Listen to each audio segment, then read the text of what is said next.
4.5 billion years ago, a ball of molten rock spins in the darkness of space. This is Earth, our home, but nothing lives here yet. The surface burns at thousands of degrees. Oceans of magma bubble and churn. The atmosphere is poison. No creature could survive even a single breath. But wait, something is about to happen. A transformation that will change everything.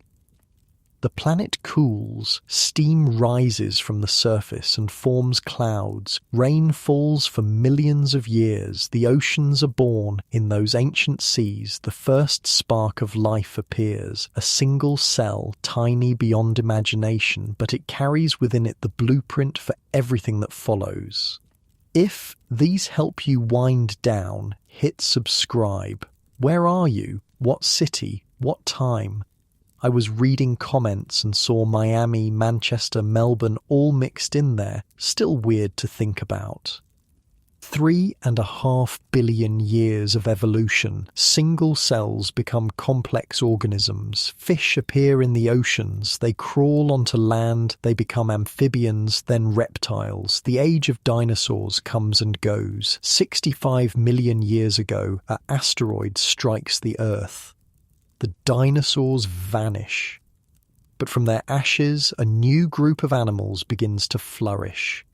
Mammals.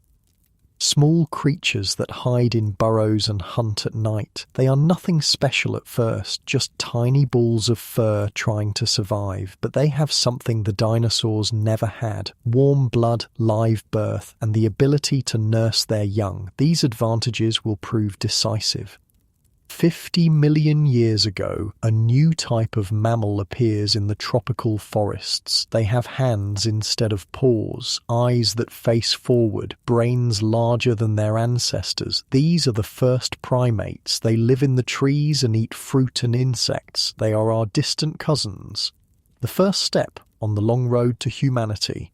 But we need to move forward. The real story begins later.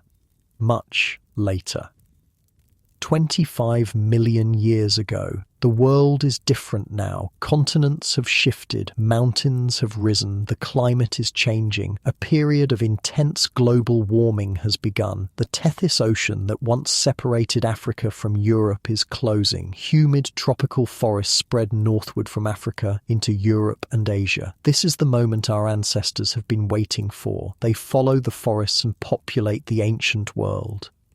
In these forests lives a family of creatures unlike any that came before. Great apes. They swing through the canopy with grace and power. They have strong arms and flexible shoulders. Their brains are growing larger. They can solve problems. They recognize each other as individuals. They form complex social groups. This is the age of the planet of the apes. Hundreds of different species spread across 3 continents. Gigantopithecus in Asia, a giant ape that stands over 3 meters tall. Ramapithecus in India, Sivapithecus in the forests of modern-day China. And in Europe, something extraordinary is about to emerge. The Mediterranean coast. 13 million years ago, in what will one day be Spain, a humid tropical forest thrives. The trees are massive, vines hang from every branch, the air is thick with moisture and the sounds of life. Birds call, insects buzz, and moving through the canopy with remarkable skill is a creature that will change everything.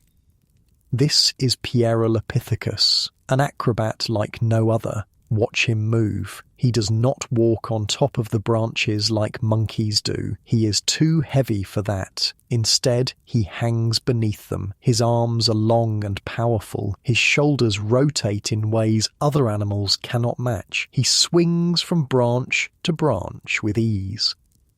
But here is the remarkable thing. When he reaches a thick branch, he does something unexpected. He stands up. He walks upright, on 2 feet, just for a few steps before dropping down again. But those few steps are revolutionary. Contrary to what we have always believed, walking upright did not develop on the ground. It developed here, in the trees. Bipedalism was not man's invention. It was the apes' invention. They needed it to move through the canopy when the branches were too thick to hang from, but too thin to walk on all fours. So they stood up, and in doing so, they took the first step toward becoming human.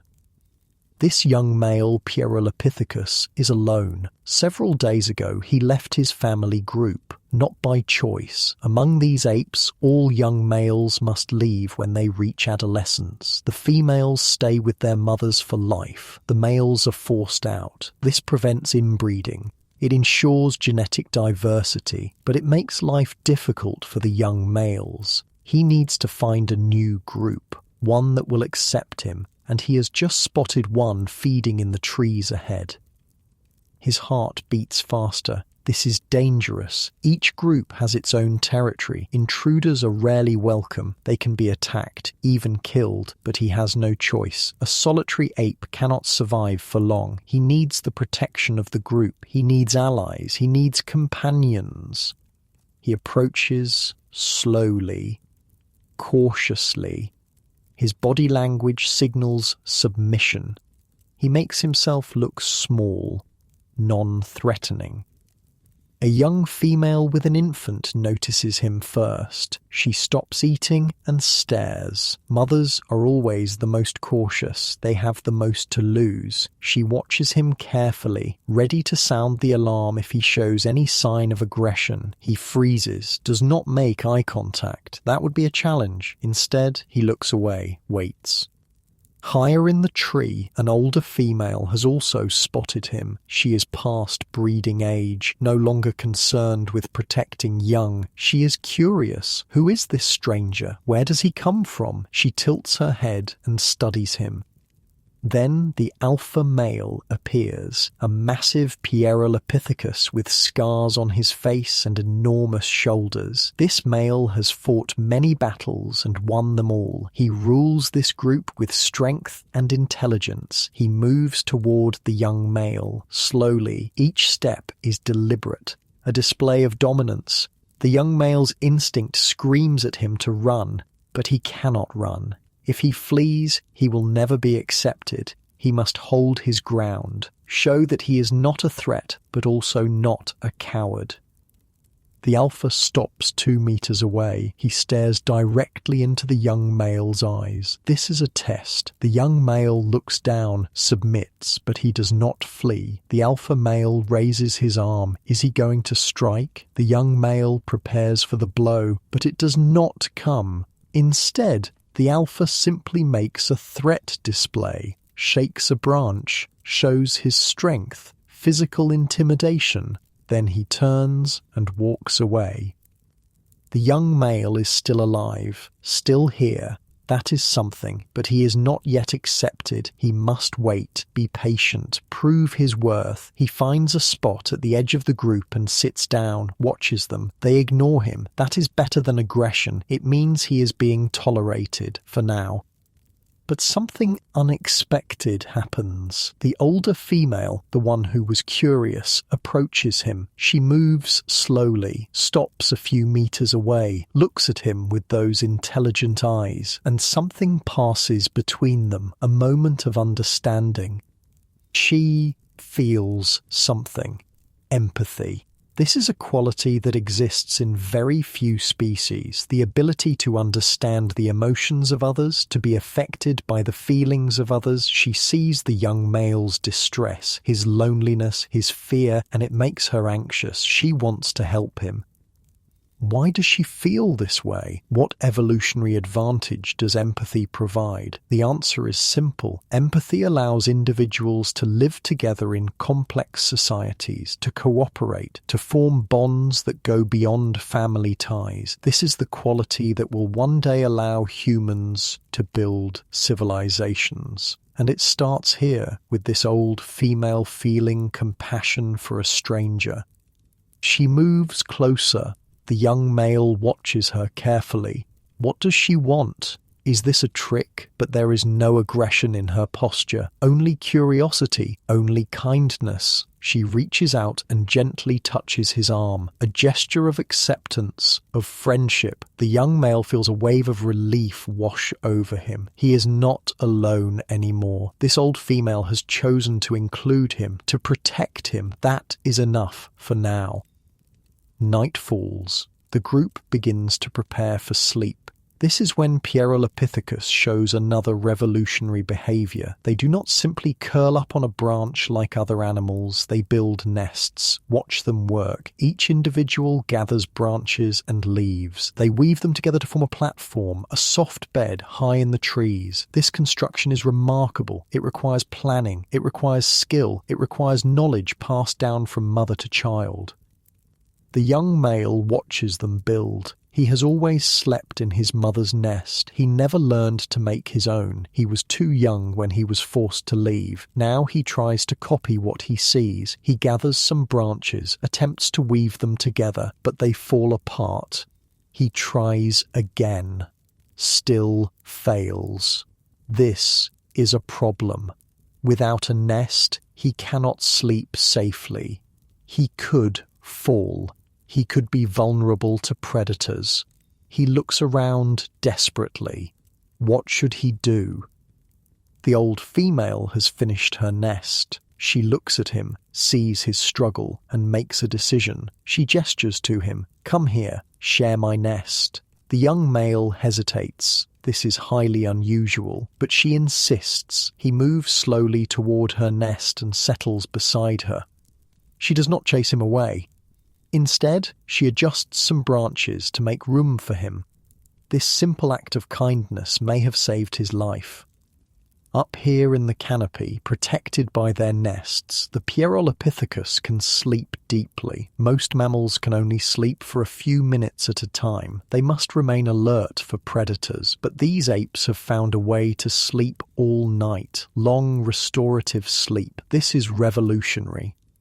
During sleep, something magical happens in their brains. The events of the day are processed, memories are sorted, important information is stored, useless information is discarded, learning is reinforced. This is why their intelligence continues to grow. Sleep makes them smarter. Without this ability to sleep deeply, humans could never have evolved. Our large brains require enormous amounts of energy. Sleep allows us to use that energy efficiently. It is a gift from our ape ancestors. Morning comes. The group descends to the forest floor. This is unusual. Pierolopithecus are primarily tree dwellers, but sometimes they come down to feed on plants that do not grow in the canopy. The young male follows them, stays close to the old female. She has become his protector, his guide in this new group. On the ground, there is food everywhere. Leaves, shoots, roots, mushrooms, but also danger. This is the domain of predators, tigers, giant cats, creatures that hunt and kill.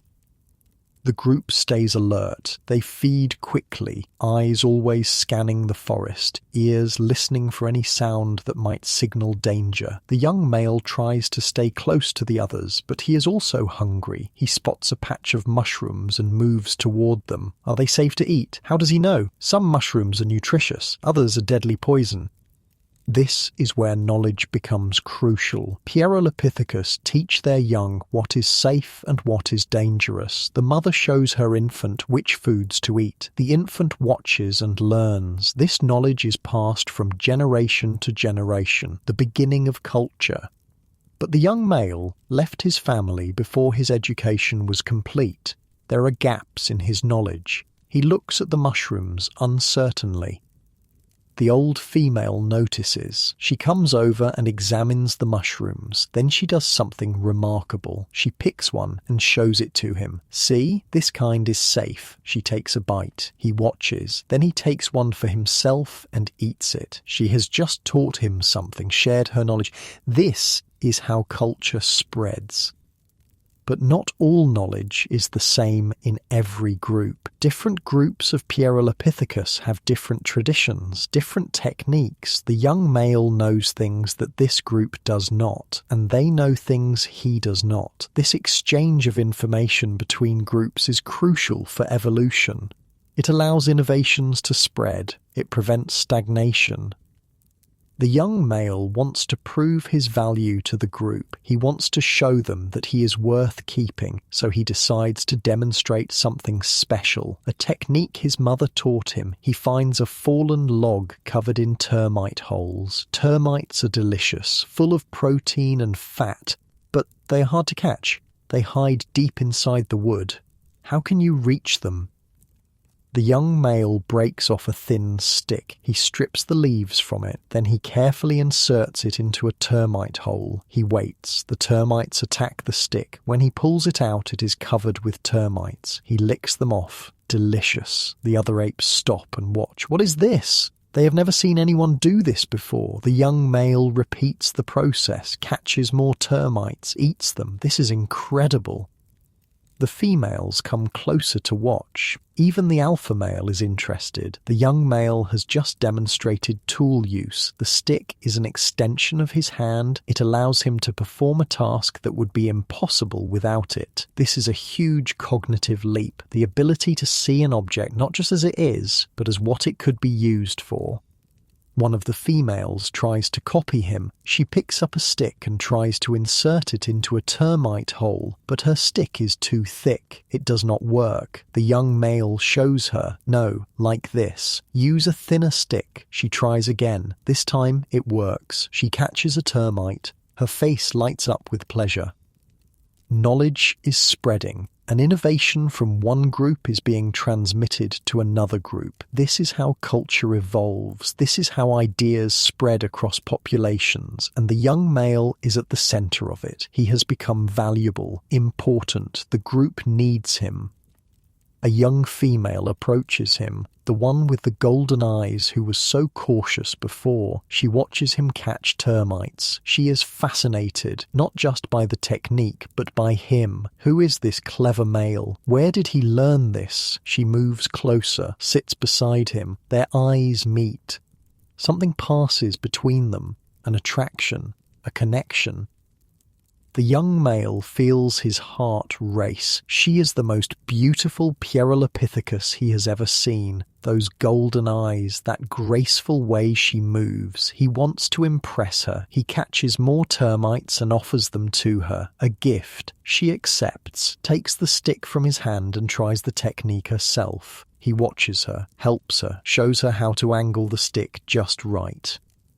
They sit together, catching termites, eating, and something is growing between them. Not just attraction, but partnership, friendship, the foundation of something deeper. But then disaster strikes. The young female's infant, playing nearby, has eaten something he should not have, a poisonous plant. The infant begins to convulse. His mother realizes immediately what has happened. She picks him up, examines his mouth. She can see the chewed leaves. She knows this poison. It has killed many young apes, and she does not know the cure. Panic spreads through the group. The infant is dying. His body goes limp. His breathing becomes shallow. The mother holds him desperately, makes distressed calls, but what can she do? She has no knowledge of medicine, no way to save him. The young male recognizes the poison. In his old group, an infant died from eating this same plant, but his mother knew a cure, a different plant that could counteract the poison. She had shown him which one. He remembers. He jumps up and begins searching the forest floor. The others watch him. What is he doing? There. He finds it, a plant with small white flowers and bitter leaves. He picks several and brings them back to the mother. She looks at him with confusion. What is this? He takes a leaf and chews it himself, shows her it is safe. Then he gestures to the infant. Give it to him. Trust me. She hesitates. Should she trust this stranger? Her infant is dying. She has nothing to lose. She takes a leaf and places it in the infant's mouth, massages his throat to make him swallow. They wait. Minutes pass. The infant's breathing stabilizes. His eyes open. He looks at his mother. He's alive. The poison has been neutralized. The cure worked. The mother looks at the young male with overwhelming gratitude. He has saved her child's life. The old female who first befriended him nods approvingly. The young male has proven himself. He has knowledge the group does not have. He has value beyond his strength or his ability to fight. This moment illustrates something profound about Pierolopithecus society. They value intelligence, they value knowledge, they value those who can solve problems and help others. This is a crucial step toward humanity because it means that individuals who are not the strongest can still thrive, can still pass on their genes. Intelligence becomes as important as physical power. And intelligence can be learned, can be taught, can spread. The golden-eyed female approaches the young male again. This time there is no hesitation. She grooms him, runs her fingers through his fur, picks out parasites. This is the language of Pierolopithecus. Grooming says more than words ever could. It says, I accept you, I care for you, I want you in my life. The young male closes his eyes and enjoys the sensation. For the first time since leaving his family, he feels at peace. He belongs here. He is part of this group now. But the alpha male is watching, and he is not pleased. This young male is becoming too popular, too important. The females like him. He is clever. He knows things. This is a threat to the alpha's dominance. The alpha approaches. The young male tenses. Is there going to be a confrontation? But before the alpha can act, several females move between them. They have chosen the young male. They will protect him, even from the alpha. This is remarkable. Among Pierolopithecus, the females have collective power. The alpha male is strong. He can dominate any single individual, but he cannot dominate all the females together. They outnumber him, and they have made their choice.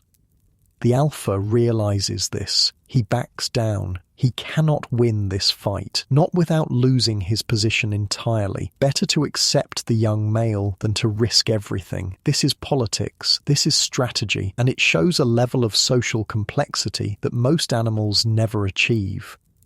The young male has been accepted, truly accepted. He is now part of this family, and the golden-eyed female has become his companion. They will spend their days together, learn from each other, build a bond that will last years.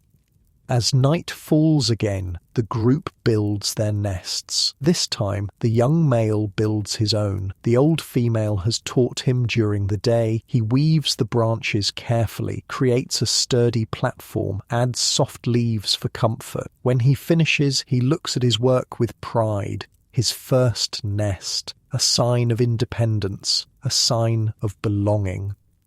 He settles into his nest and looks up at the stars through the canopy. The forest is alive with sounds. Insects chirp, frogs croak. Somewhere in the distance a predator calls, but he is safe, protected by the trees, surrounded by his new family.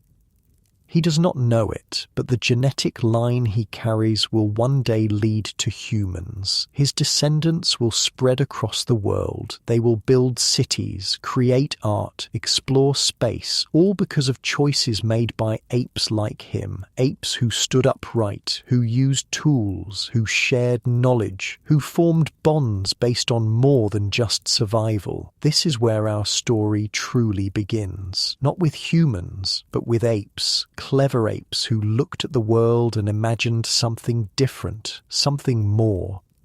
And so the journey toward humanity takes its first steps. In the trees, in the minds of creatures who dared to be different. 10 million years pass, the world transforms. Africa moves northward on its tectonic plate. It crashes into Europe, mountains rise from the collision. The Alps, the Pyrenees, the entire geography of the planet reshapes itself, and with these changes comes something else, something catastrophic for our ancestors.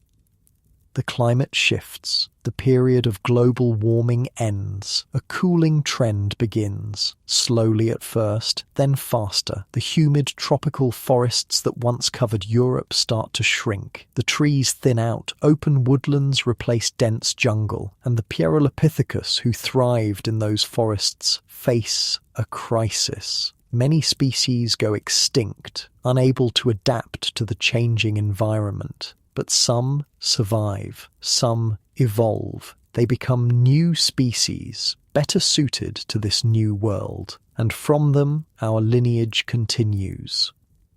The forests fragment. Ape populations become isolated from each other. No longer can they migrate freely across continents. They are trapped in shrinking pockets of suitable habitat. This isolation drives evolution. Each population adapts to its local environment. Changes accumulate. New species emerge.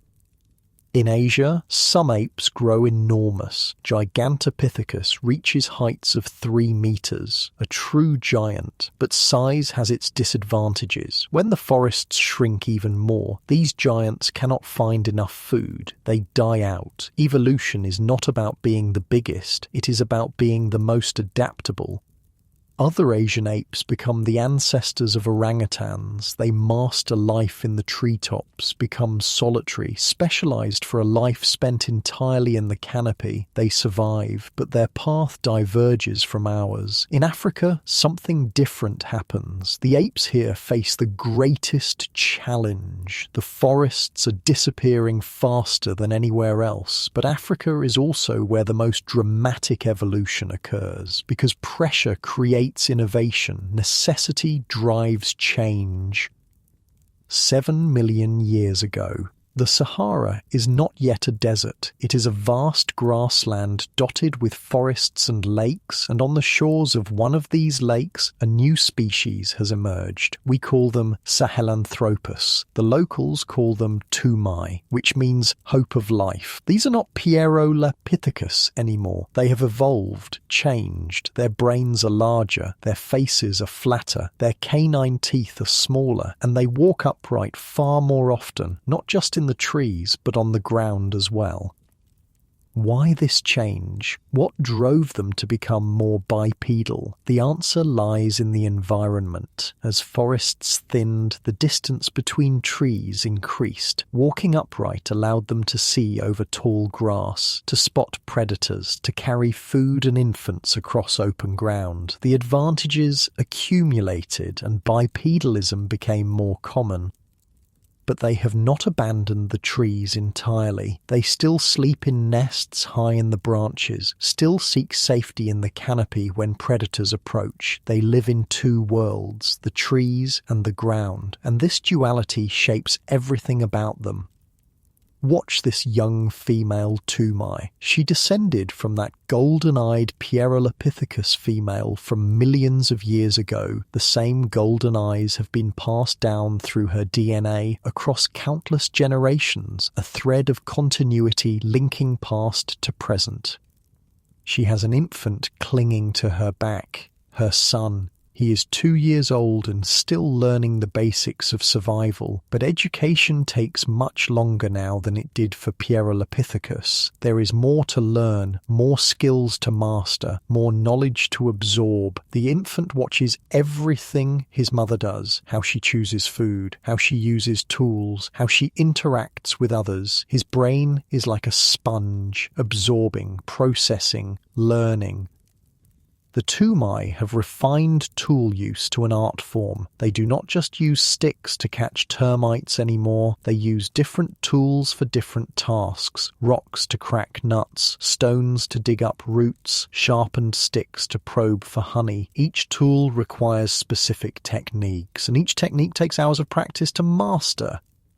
Watch the infant try to crack a nut. He has seen his mother do it hundreds of times. It looks simple. Place the nut on a flat stone, hit it with another stone. The nut cracks open. Easy, he tries. Picks up a nut, places it on a stone, picks up another stone, swings it down. Misses the nut entirely. The stone hits the flat rock and bounces away. He tries again. This time he hits the nut, but not hard enough. It does not crack. He hits it again. Too hard. The nut shatters into useless fragments.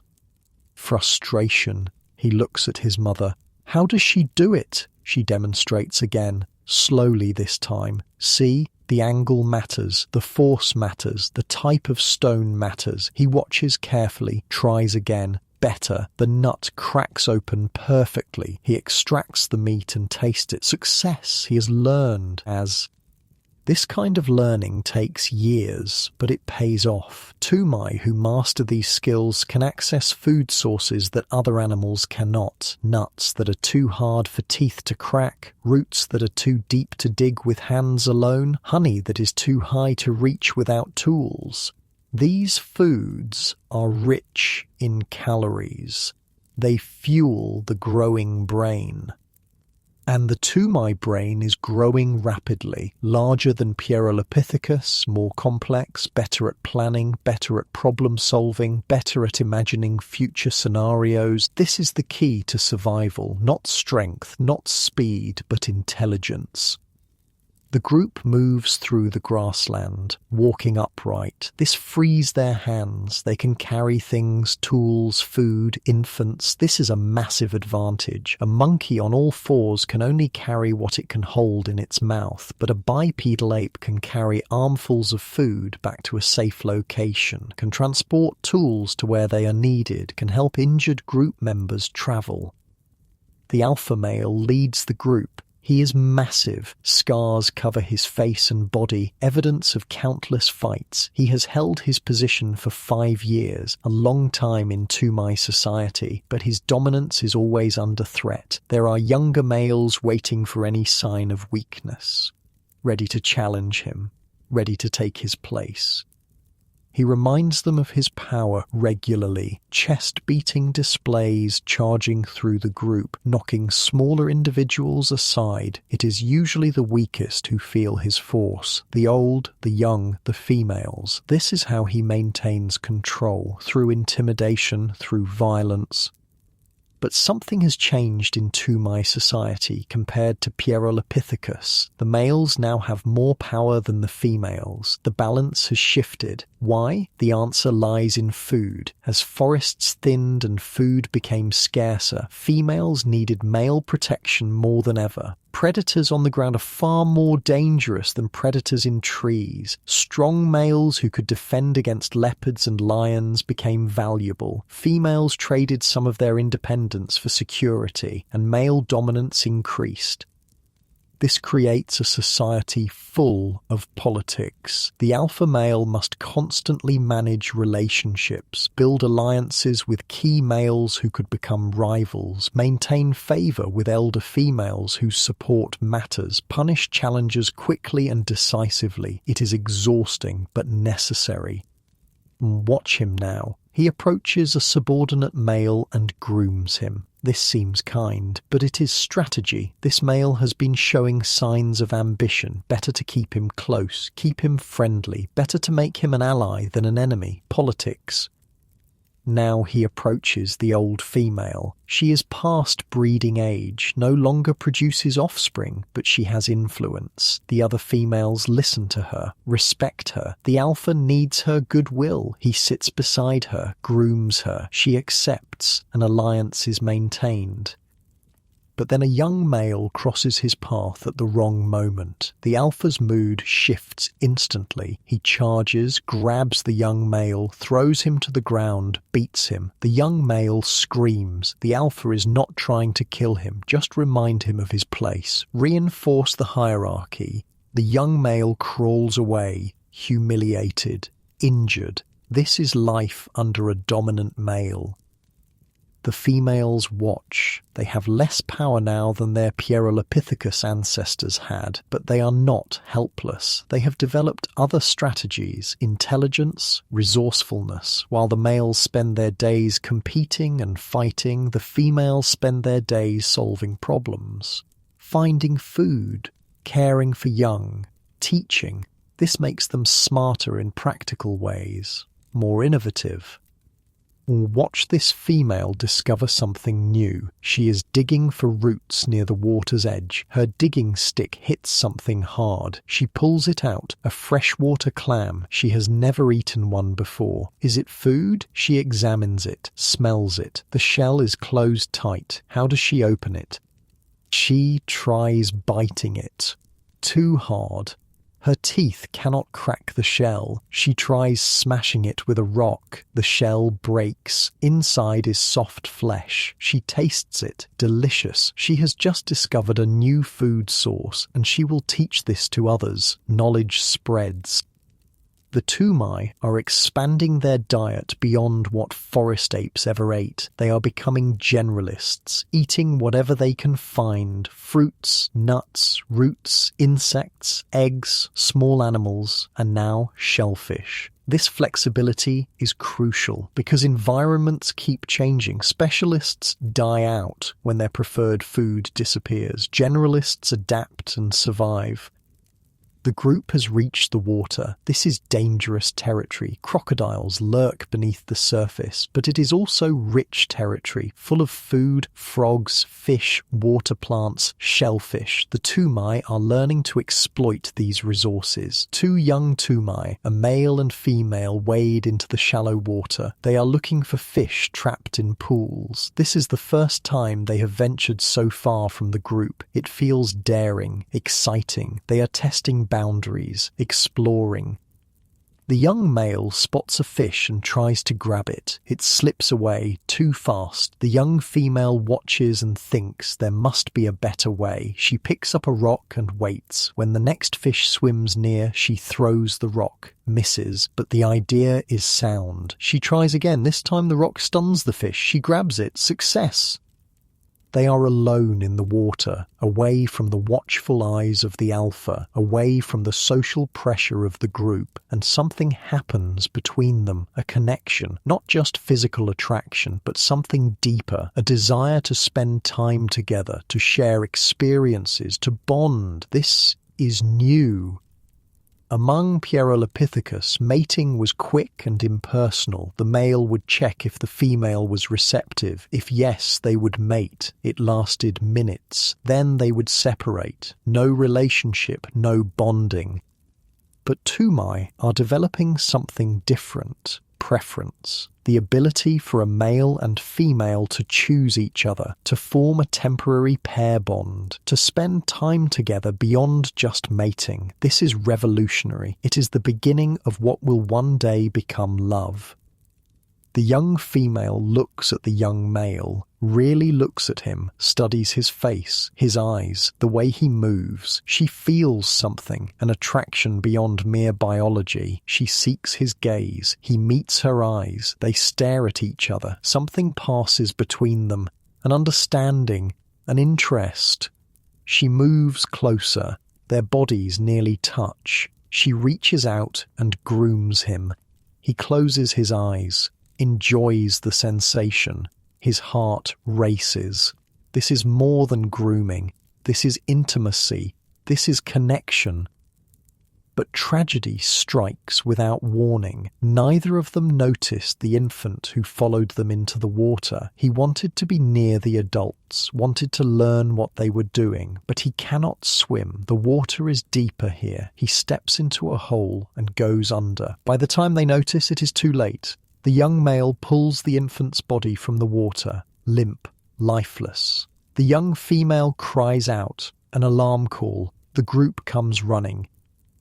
The infant's mother arrives. She sees her baby, dead. She takes the body from the young male, holds it, makes heartbreaking sounds, grief, raw and terrible. The other Tumai gather around. They do not leave. They do not continue with their day. They stay. They watch.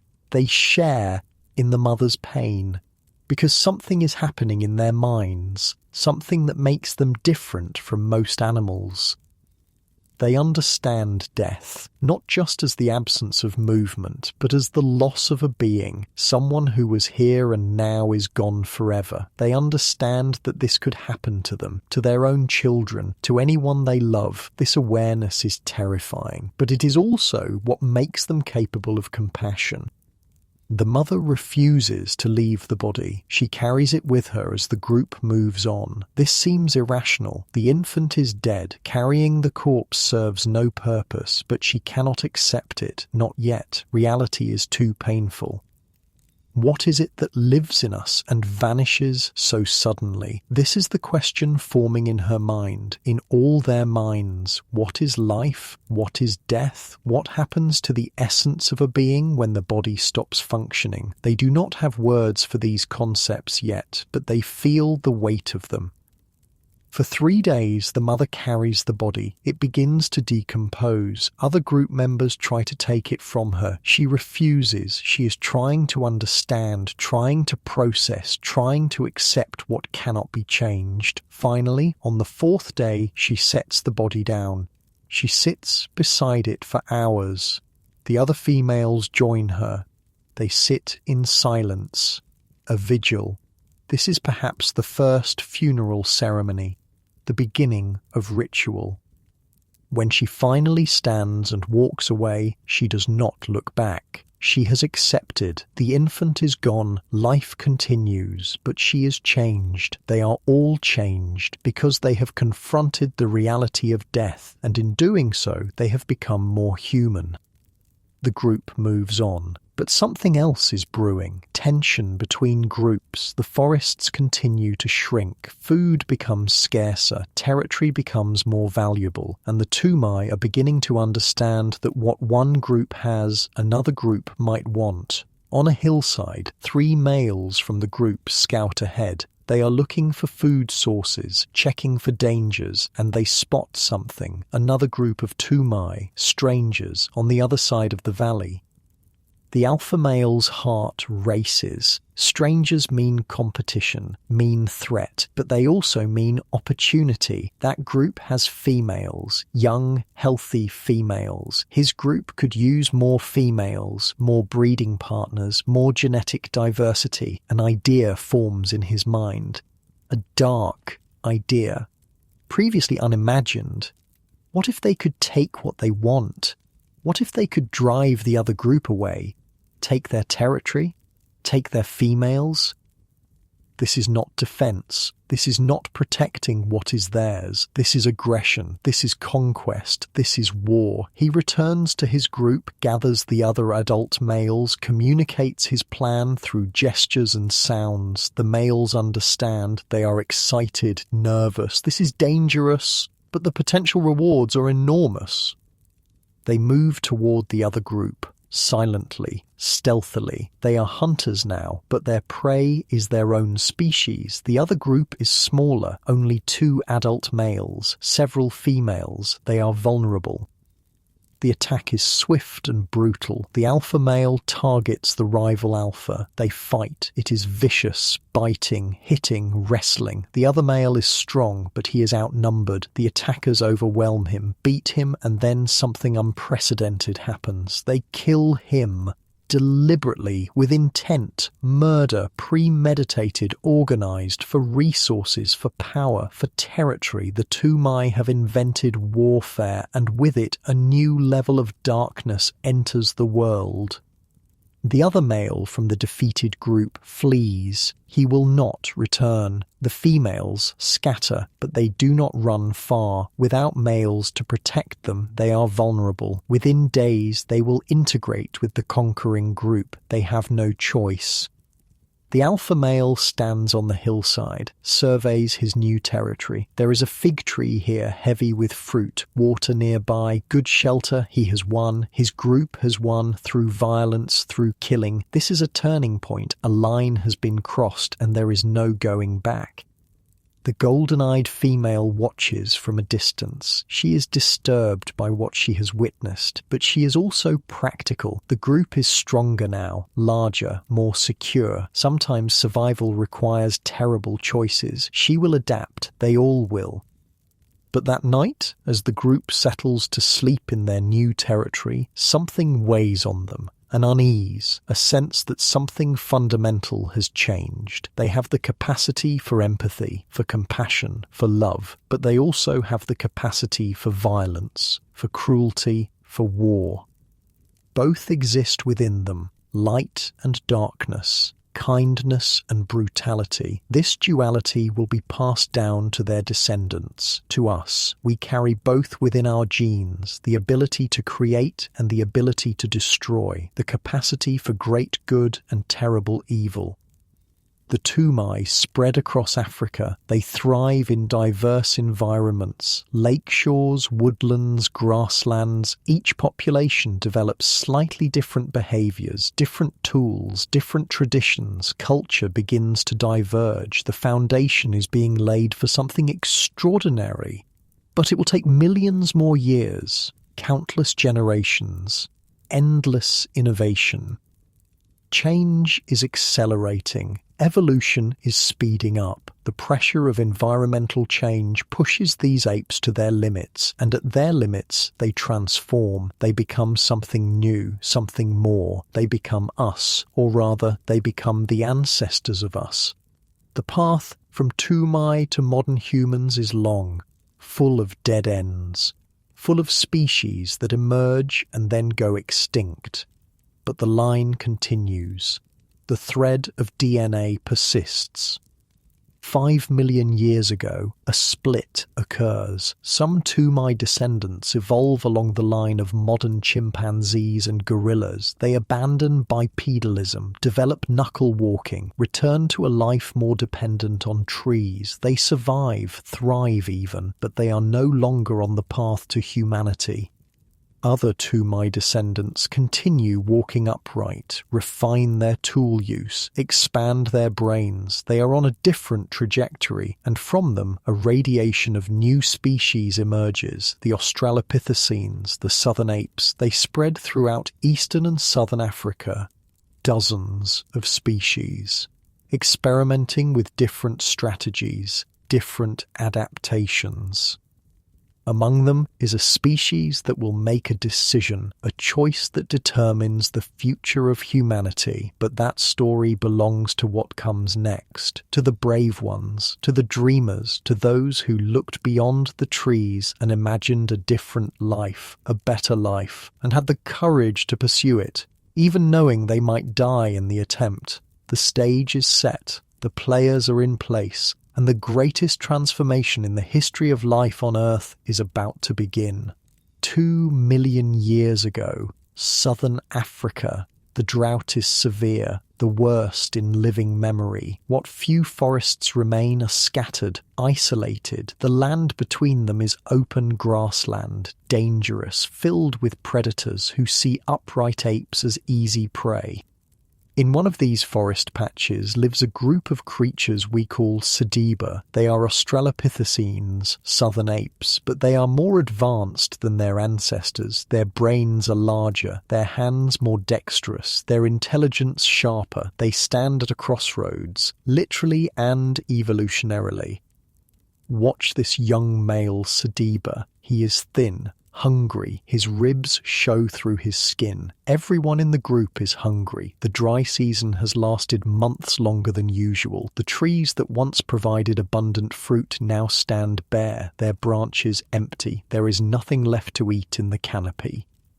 The only food available is underground, roots, tubers, bulbs, hard, fibrous plants that require hours of chewing. The Sediba spend their days digging with sticks and rocks, excavating these tough roots from the dry earth, then sitting and chewing. Their jaws ache, their teeth wear down, but they must eat, they must survive. The young male digs up another root, places it in his mouth, begins the laborious process of breaking it down. It tastes like dust and fibre, barely any nutrition, barely any calories, but it is all there is. He chews mechanically, without pleasure, just survival. This is not sustainable. The group is slowly starving. The elders are dying first, those whose teeth are too worn to chew these tough plants, who can no longer extract enough nutrition to live. The old female who taught so many others, who held knowledge passed down through generations. She sits against a tree trunk, weak, fading. The young male approaches her. He has already chewed his root until it is soft pulp. He takes it from his mouth and offers it to her. She accepts, swallows it without chewing. This is empathy in action. He is sharing his own food, keeping her alive. But for how long? How long can this continue?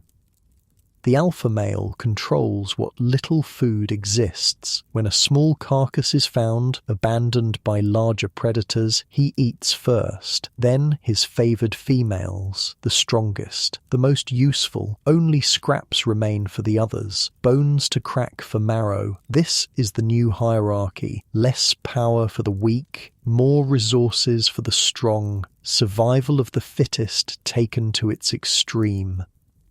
But this strategy is failing. The group is shrinking. Individuals are dying. If they do not find an alternative food source soon, they will all die. The species will go extinct, join the countless other species that failed to adapt. The young male's mind works differently than others. He thinks about problems, considers solutions, imagines possibilities. This is what a larger brain allows. The ability to plan, to visualize scenarios that do not yet exist, to think ahead. He has noticed something. Out on the grassland, beyond the safety of the trees, predators make kills. Lions, hyenas, wild dogs. After they feed and leave, carcasses remain. Meat, fat, protein, everything the Sadiba need, but getting to those carcasses means leaving the trees. Walking far out onto the open savanna, where they are vulnerable, where they are prey. No Sadiba has ever done this. The trees are safety. Leaving them is death. Everyone knows this. It is instinct, hardwired into their brains over millions of years. Trees equal survival. Grassland equals danger. But the young male is desperate enough to question this instinct. What if they could reach those carcasses? What if they could bring meat back to the group? Would it be worth the risk? He shares his idea with the alpha's female. She is intelligent, resourceful, she listens, considers. The idea terrifies her, but she is also starving. Her infant is starving. Desperate times require desperate measures. She looks at the young male, she looks out at the grassland.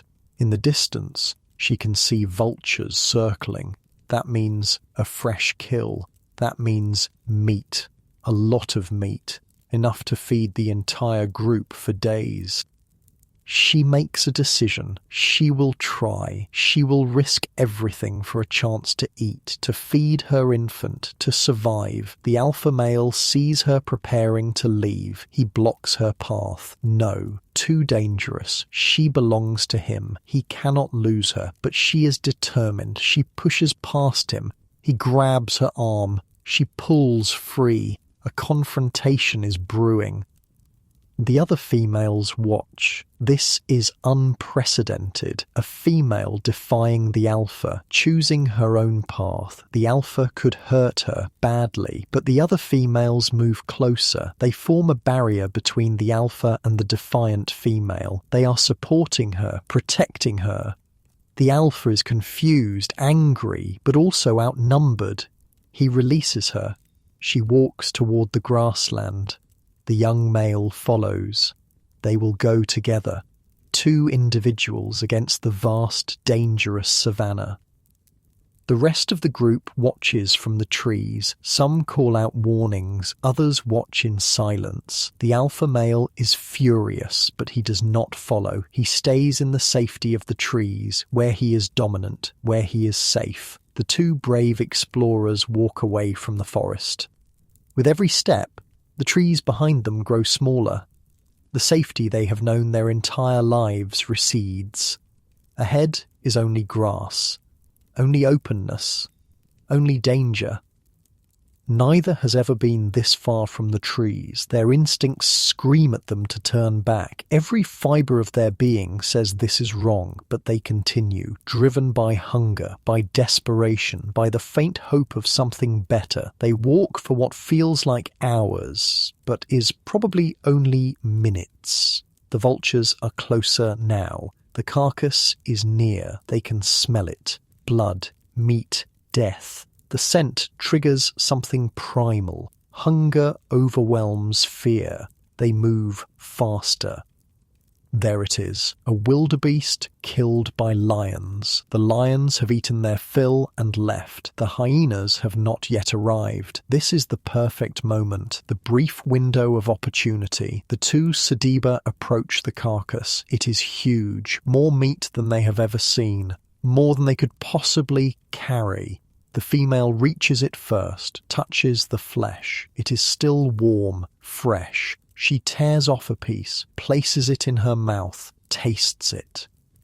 The flavour explodes across her senses. Fat, protein, richness beyond anything plant-based. Her body responds immediately. Energy floods through her. This is what they need. This is salvation. The young male joins her. They feed frantically, tearing off chunks of meat, eating as fast as they can. They know they do not have much time. Predators will return. They must take what they can and flee.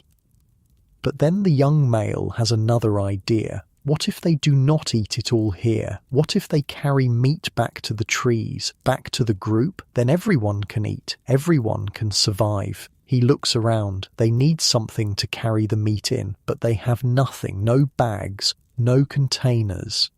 Then he sees the ribs. He can break off sections of the carcass that include bone. The bones can be used as handles. They can carry larger pieces this way. He uses a rock to smash through joints, separates a leg from the body. It is heavy, but manageable. He lifts it. The female understands. She does the same, takes another leg. Now they have more meat than they can eat, more than enough for the group. They turn back toward the trees, each carrying a massive piece of carcass. This is unprecedented. No Sediba has ever done this. Tool use has evolved to a new level, not just using tools to acquire food, but using intelligence to transport food over distances. They walk back across the grassland, moving quickly but carefully, watching for predators. The load is heavy, their arms ache, but they push forward, motivated by the thought of sharing this bounty, of saving the group. The trees come back into view. Home, safety. They made it. They survived, and they are bringing salvation with them. The group sees them approaching, sees what they carry. Excitement spreads. Meat, real meat, something they have not tasted in months, maybe years. The young and old crowd forward. Even the alpha male is interested, his anger forgotten, replaced by hunger. The female and young male drop their loads. The meat hits the ground. Blood seeps into the dirt. The group descends on it, tearing, eating, fighting for pieces. It is chaos, but it is also abundance. For the first time in months, everyone eats. Everyone gets enough. Full bellies, satisfied hunger. The old female receives a piece of fat. She does not have to chew it much. It melts in her mouth, provides energy her body desperately needs. She might survive after all, thanks to the young male who fed her earlier, thanks to the brave female who took the risk. But the alpha male is humiliated. These two did what he would not do. They provided for the group when he could not. They have undermined his authority, shown his weakness. This cannot stand. He waits until everyone has eaten, until the frenzy has calmed. Then he approaches the brave female. She is his, part of his harem. She defied him, left without permission, endangered herself. This requires punishment. He attacks without warning, grabs her, throws her to the ground, beats her. She cries out. The young male tries to intervene. The alpha turns on him, strikes him hard, knocks him away. This is about dominance, about control, about maintaining power. The old female tries to help. She is the only one with nothing to lose, too old to fear the alpha. She steps between him and the beaten female. He shoves her aside, but her intervention gives the brave female time to escape, to crawl away to safety. The alpha stands over them, breathing hard, asserting dominance through violence. This is his group, his rules, his control. But something has changed. Everyone saw what happened. The female and young male found food when the alpha could not, took risks he would not take, provided when he failed to provide. The foundation of his power is cracking. That night, the group sleeps with full stomachs for the first time in months. The meat has an immediate effect, easier to digest than roots, more energy per bite, less time spent chewing, more time for rest, more time for thinking, more time for innovating.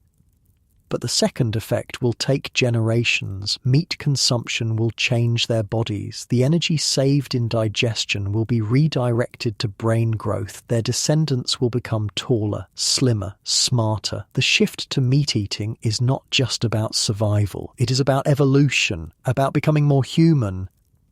The young male cannot sleep. His mind races with ideas. The meat expedition worked, but it was dangerous, inefficient. What if there was a better way? What if they could cut the meat into smaller pieces, carry more of it back with less effort? He thinks about the tools they already use. Rocks to crack nuts, sticks to dig roots. What if rocks could be used to cut meat, to break bones? He gets up, finds a rock, examines it in the moonlight. It is round, blunt, useless for cutting. But what if he could change its shape, make it sharp? He picks up another rock, strikes the first rock with it. A chip breaks off. The edge where the chip broke is sharp, sharper than anything natural. He tests it on a piece of bark. It cuts easily. This could work.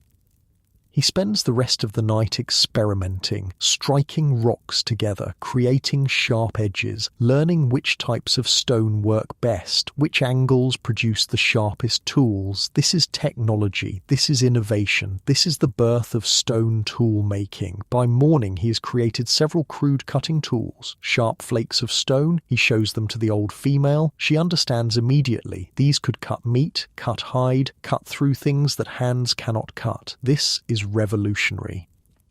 But the alpha male sees them too, and he realizes something. These tools make the young male valuable, important, powerful in a new way, not through strength but through intelligence. The alpha could take the tools, claim them as his own, but he cannot take the knowledge. The ability to make more.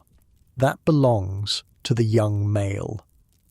The alpha makes a calculation. Better to have the young male as an ally than an enemy. Better to adopt his ideas than suppress them. So he does something unexpected. He asks the young male to teach him, to show him how to make these tools. The young male is surprised, but he agrees. He demonstrates the technique. The alpha tries. His first attempts are clumsy. The rocks shatter incorrectly, but he persists. Eventually, he produces a usable flake. He looks at it with something like pride. He has learned, and in learning, he has acknowledged the young male's worth. A new dynamic is forming. Intelligence is becoming as valuable as strength. Those who can innovate are gaining status. The old hierarchy is being challenged, not through violence, but through value, through contribution. Days pass. The young male refines his tools, creates different types for different purposes, sharp flakes for cutting, pointed rocks for piercing, heavy stones for crushing bones. He becomes the group's tool maker, an essential role, a specialist. The brave female watches him work. She is drawn to him, not just physically, but intellectually, emotionally. He is different from other males, smarter, kinder, more innovative. She wants to be near him, to learn from him, to share her life with him. One afternoon, she approaches him while he is making tools. She sits beside him, watches. He shows her what he is doing. She tries. Her first tool is crude but functional. He encourages her, shows her how to improve the technique. They work together, side by side, partners in innovation. The alpha male watches this with mixed feelings. He has lost this female in all but name. She has chosen the young male, but he also sees the benefit. Together, they are making the group stronger, smarter, more capable. Perhaps this is better than fighting to maintain exclusive control. The group is changing. Roles are becoming specialized. Some individuals are better at tool making, others at finding food, others at teaching the young, others at maintaining social bonds. Division of labor is emerging, and with it, a more complex society. But they are still dependent on the trees for safety. Every night they build nests in the canopy. Every time a predator approaches, they flee upward. The trees are their refuge, their fortress. They cannot imagine life without them, until they are forced to. A drought worse than any before strikes. The already stressed trees begin to die. One by one they wither. Their leaves fall. Their branches crack. The forest that has been their home for millions of years is disappearing, not over generations, over months. The group watches in horror as their world ends. The trees that held their nests, that provided their safety, that defined their entire existence, going away. There is nothing they can do. They cannot make it rain, cannot save the forest, can only watch as everything they have known vanishes. The alpha male refuses to leave. This is his territory, his trees, his domain. He will stay until the end. Several other strong males and females agree. They will remain with the trees, adapt if they can, die if they cannot. But others see a different future. The brave female, the young male, the old female, the innovative ones, the dreamers. They look out at the grassland, at the vast open spaces beyond the dying forest, and they wonder, could there be life out there? Could they survive without the trees?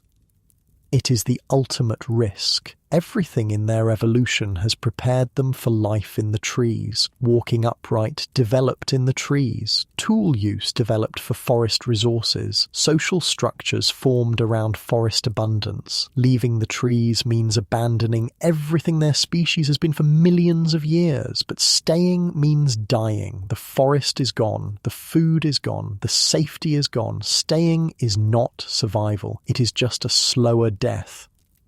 The group splits. Half stay with the alpha, clinging to the past, to tradition, to the only life they have ever known. Half follow the brave female and young male, walking into the unknown, trusting in innovation, in adaptability, in the possibility of change. The old female joins the departing group. She is ancient, weak. Everyone expects her to stay, to die in the familiar forest, but she chooses differently. She has lived long enough to see that clinging to the past is death, change is survival. She will walk into the future, however long that future lasts for her. They walk away from the dying forest, a group of Sediba on a journey into uncertainty. Behind them, the alpha male and his followers watch. They think the departing group is foolish, suicidal. They think they will all die within days, killed by predators, killed by exposure, killed by their own reckless choice. But those who leave are thinking differently. They are imagining, picturing a world beyond the trees, open spaces, abundant prey, new foods, new opportunities. They are dreaming of what could be, and dreams are powerful. Dreams drive change. Dreams create futures that do not yet exist. They walk for hours, then days, The grassland stretches endlessly ahead. At night, they huddle together on the ground. No nests, no trees, just the open sky above. It is terrifying, but also exhilarating. They are truly free for the first time, unconstrained by the limits of forest life. They learn as they go how to read the grassland, where water collects, where prey animals gather, how to spot predators from a distance, how to move quickly across open ground. Every day brings new challenges, new lessons, new adaptations. The old female keeps pace despite her age. The dream of something better gives her strength. The possibility of seeing a new world before she dies motivates each step. She has chosen hope over resignation, life over death, future over past. And ahead of them, over distant mountains, lies a vast, rich land, a world of plenty, grasslands teeming with herds, rivers full of fish, fruits and plants in abundance. They do not know it exists yet, but they are walking toward it, step by step, day by day, driven by hunger and hope and the courage to imagine something different. This is the moment that defines humanity. Not intelligence alone, not tool use, not language or culture, but this, the willingness to leave behind what is known and comfortable, to walk into the unknown, to risk everything for the possibility of something better. This is what makes us human. The courage to dream, the strength to change, the faith to believe in futures we cannot yet see. Those who stayed near the dying trees will survive for a while. We call them paranthropus, almost human. They will develop massive jaws to chew tough plants, huge teeth to grind roots, but they will not adapt fast enough. When the next climate change comes, they will go extinct, vanish from the earth, lost to time. But those who left, those who walked into the unknown, they will become something new, something revolutionary. They will evolve into Homo, true humans, and from them will come all the species that follow. Erectus, Neanderthal, Sapiens, us. All of us trace our lineage back to this moment, to this choice, to these brave individuals who dared to leave the trees and embrace the future, who chose change over tradition, hope over fear, life over death. And in doing so became the ancestors of all humanity. 1.8 million years ago, the brave ones who left the dying forest have evolved. Their bodies are different now, taller, leaner, built for running. Their legs are longer, their arms shorter, their spines perfectly vertical. This is Homo erectus, upright man, and they are about to change the world. Look at this female. She is the chief of her group, not because she is the strongest, but because she is the smartest, the most strategic, the best at planning. Her group follows her because she keeps them alive, keeps them fed, keeps them moving forward. Male and female Homo erectus are nearly the same size now. The massive difference that existed in their ancestors has shrunk. Males are only slightly larger. This means something profound. It means that brute strength no longer determines everything. Intelligence matters more. Strategy matters more. Cooperation matters more. The female chief stands on a hilltop, surveys the landscape. Her group is hunting, not scavenging anymore, actually hunting, pursuing prey across vast distances. This requires planning, coordination, communication, and endurance beyond what any predator possesses. She has spotted their target, a young antelope separated from its herd, injured, limping, vulnerable. She signals to the others. They spread out, form a wide arc. This is strategy. This is tactics. This is warfare applied to hunting. The chase begins. The antelope runs. It is fast, much faster than any human, but it cannot run forever. After a few minutes it must stop, must catch its breath, must cool down. It pants, tries to recover, but the humans do not stop. They continue moving, jogging at a steady pace. Not fast, but relentless, unstoppable. The antelope sees them coming, runs again, faster this time, desperate, terrified. This pattern repeats. The antelope runs, stops, recovers, runs again. Each time it is a little slower, a little more tired, a little closer to collapse. The humans maintain their pace, never stopping, never slowing. Their bodies are designed for this, built for endurance. They sweat, water evaporates from their skin, cools their blood, regulates their temperature. No other animal can do this as efficiently. Their short hair allows heat to escape. Their upright posture exposes less body surface to the sun. Everything about their anatomy is optimized for distance running in the heat. After 2 hours, the antelope can no longer run. Its legs buckle. It collapses, overheated, exhausted, defeated. The humans close in, end its suffering quickly. They have won through endurance, through intelligence, through teamwork. This is persistence hunting. It requires a level of planning and cooperation that few predators possess. The hunters must track prey over vast distances, must communicate constantly, must work together perfectly. This is not individual hunting. This is collective effort, and it works.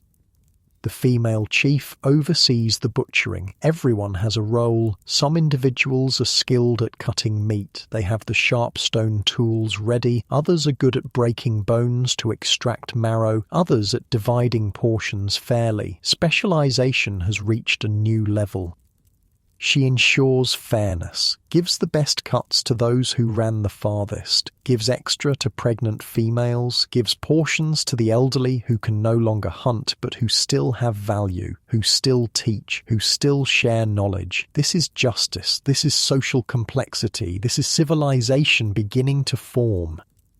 But they face a problem. They have killed far from their camp. The meat is heavy. Predators will be drawn to the smell. They need to move quickly, get this food to safety, feed the entire group. The female chief makes a decision. They will carry what they can now, return for the rest later. But how much can they carry? She looks at the tools they brought. Stone blades, choppers, scrapers. They will cut the carcass into manageable pieces, remove meat from bone, carry only what is valuable. They work efficiently, cutting, packing, distributing the load. Within an hour, they are ready. Each hunter carries a portion. They move as a group back toward camp, alert for danger, but confident in their ability to defend themselves if attacked. Their camp is not a permanent settlement. They are nomads, following herds, following water, following resources, but they have created temporary shelters, frameworks of branches covered with hides, simple, functional, better than sleeping exposed. When they arrive, the rest of the group celebrates. Children run to greet their parents. Elders wait to see what has been brought. Everyone will eat tonight. Everyone will share in the success. The distribution of food is a critical moment. The female chief must be fair, must reward effort, must support the weak, must maintain alliances, must prevent conflicts. She handles each piece of meat with care, gives thoughtfully, watches reactions, adjusts when needed.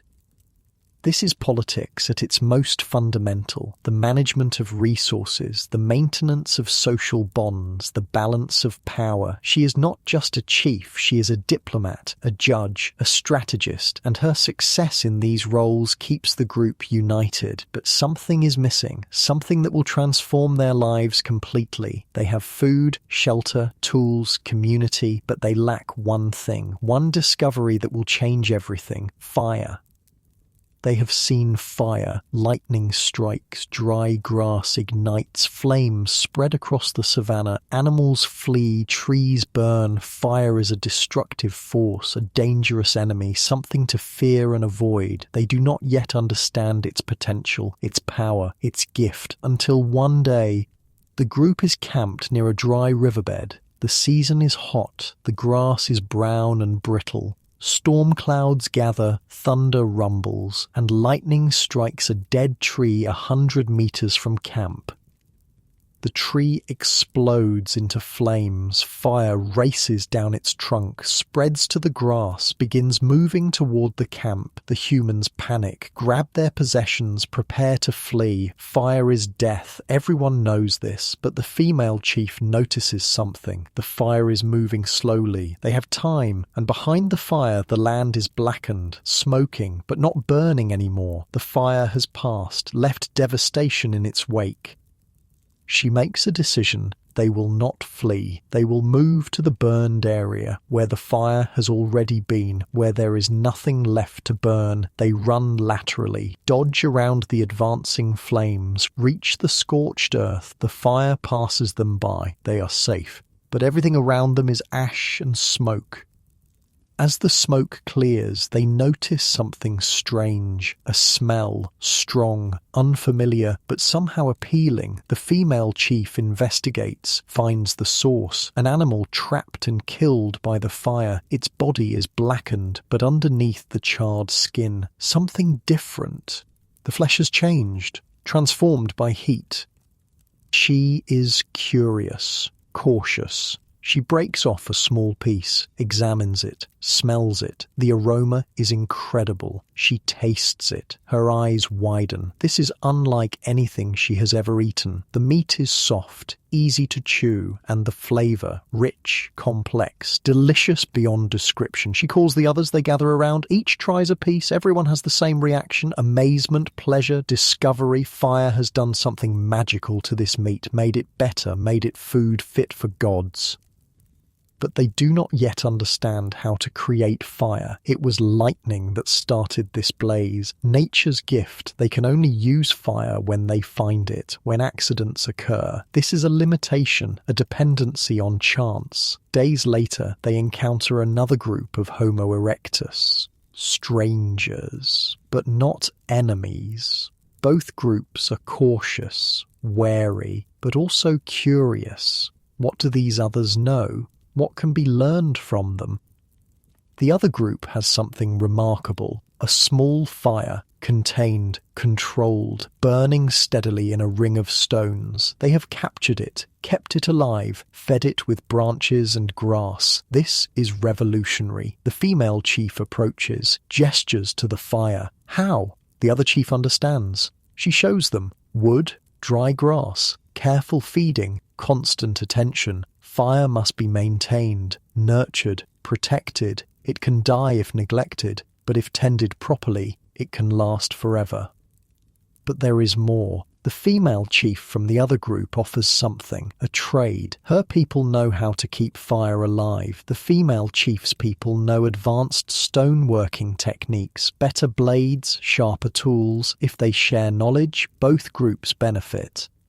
This is the birth of trade. The exchange of technology, information flowing between populations, innovation spreading faster than ever before. This is how human knowledge will explode, not through individual discovery alone, but through sharing, through cooperation across groups. The female chief agrees. She teaches them stoneworking, shows them techniques, demonstrates angles and strikes. The other chief watches carefully, learns, tries, succeeds. Now her group can make better tools. In return, they share fire, show how to transport it. Hot coals wrapped in green leaves, carried carefully, kept glowing, relit with dry grass when needed. This knowledge is precious. It means fire can travel, can be shared, can be maintained wherever humans go. The female chief's group returns to their camp, carrying fire, carrying hope, carrying revolution. They build their own fire pit, feed it wood, watch the flames dance, feel the warmth. This changes everything. That night, for the first time, they cook their food intentionally, place meat near the flames, let heat transform it. The result is spectacular, easier to digest, more energy released, better taste. The entire group sits around the fire, eating cooked food, feeling the warmth, watching the light push back the darkness. Something else happens. The fire becomes a gathering place, a center, a focus for social interaction. They sit around it, talk, share stories, bond. Fire brings them together in new ways, creates intimacy, creates community, and the benefits multiply. Fire provides warmth on cold nights, allows them to sleep better, rest more deeply. Fire keeps predators away. Big cats fear flames, will not approach a fire. This means safety, security, peace of mind. Fire can harden wooden spears, make them sharper, more durable, better weapons, better tools. Fire can be used to clear land, to drive game, to send signals across distances. The applications are endless, but perhaps the most important effect of fire is what it does to their bodies. Cooked food requires less energy to digest. The gut can shrink, become more efficient. That saved energy goes to the brain. Brain size increases, intelligence grows. Cooked food is literally making them smarter. The female chief sits by the fire, thinks about the future. They have food, tools, fire, cooperation. They are strong, but the world is vast, full of unexplored territory, full of opportunity. What if they travelled farther, saw new lands, encountered new challenges? A young male approaches her. He's ambitious, curious, restless. He wants to explore. He asks if he can take a small group, scout ahead, find new hunting grounds, new resources, new possibilities. She considers. This is risky, but also wise. Spreading out reduces competition, increases knowledge, allows them to adapt to different environments. She agrees, gives her blessing. The young male and 5 others prepare to leave, taking fire, taking tools, taking knowledge, and venturing into the unknown. This is how Homo erectus will spread across the world, small groups splitting off, exploring, adapting, surviving in new environments. They will walk from Africa to Europe, to Asia, to the frozen north and the tropical south. Everywhere they go, they will adapt, change, evolve.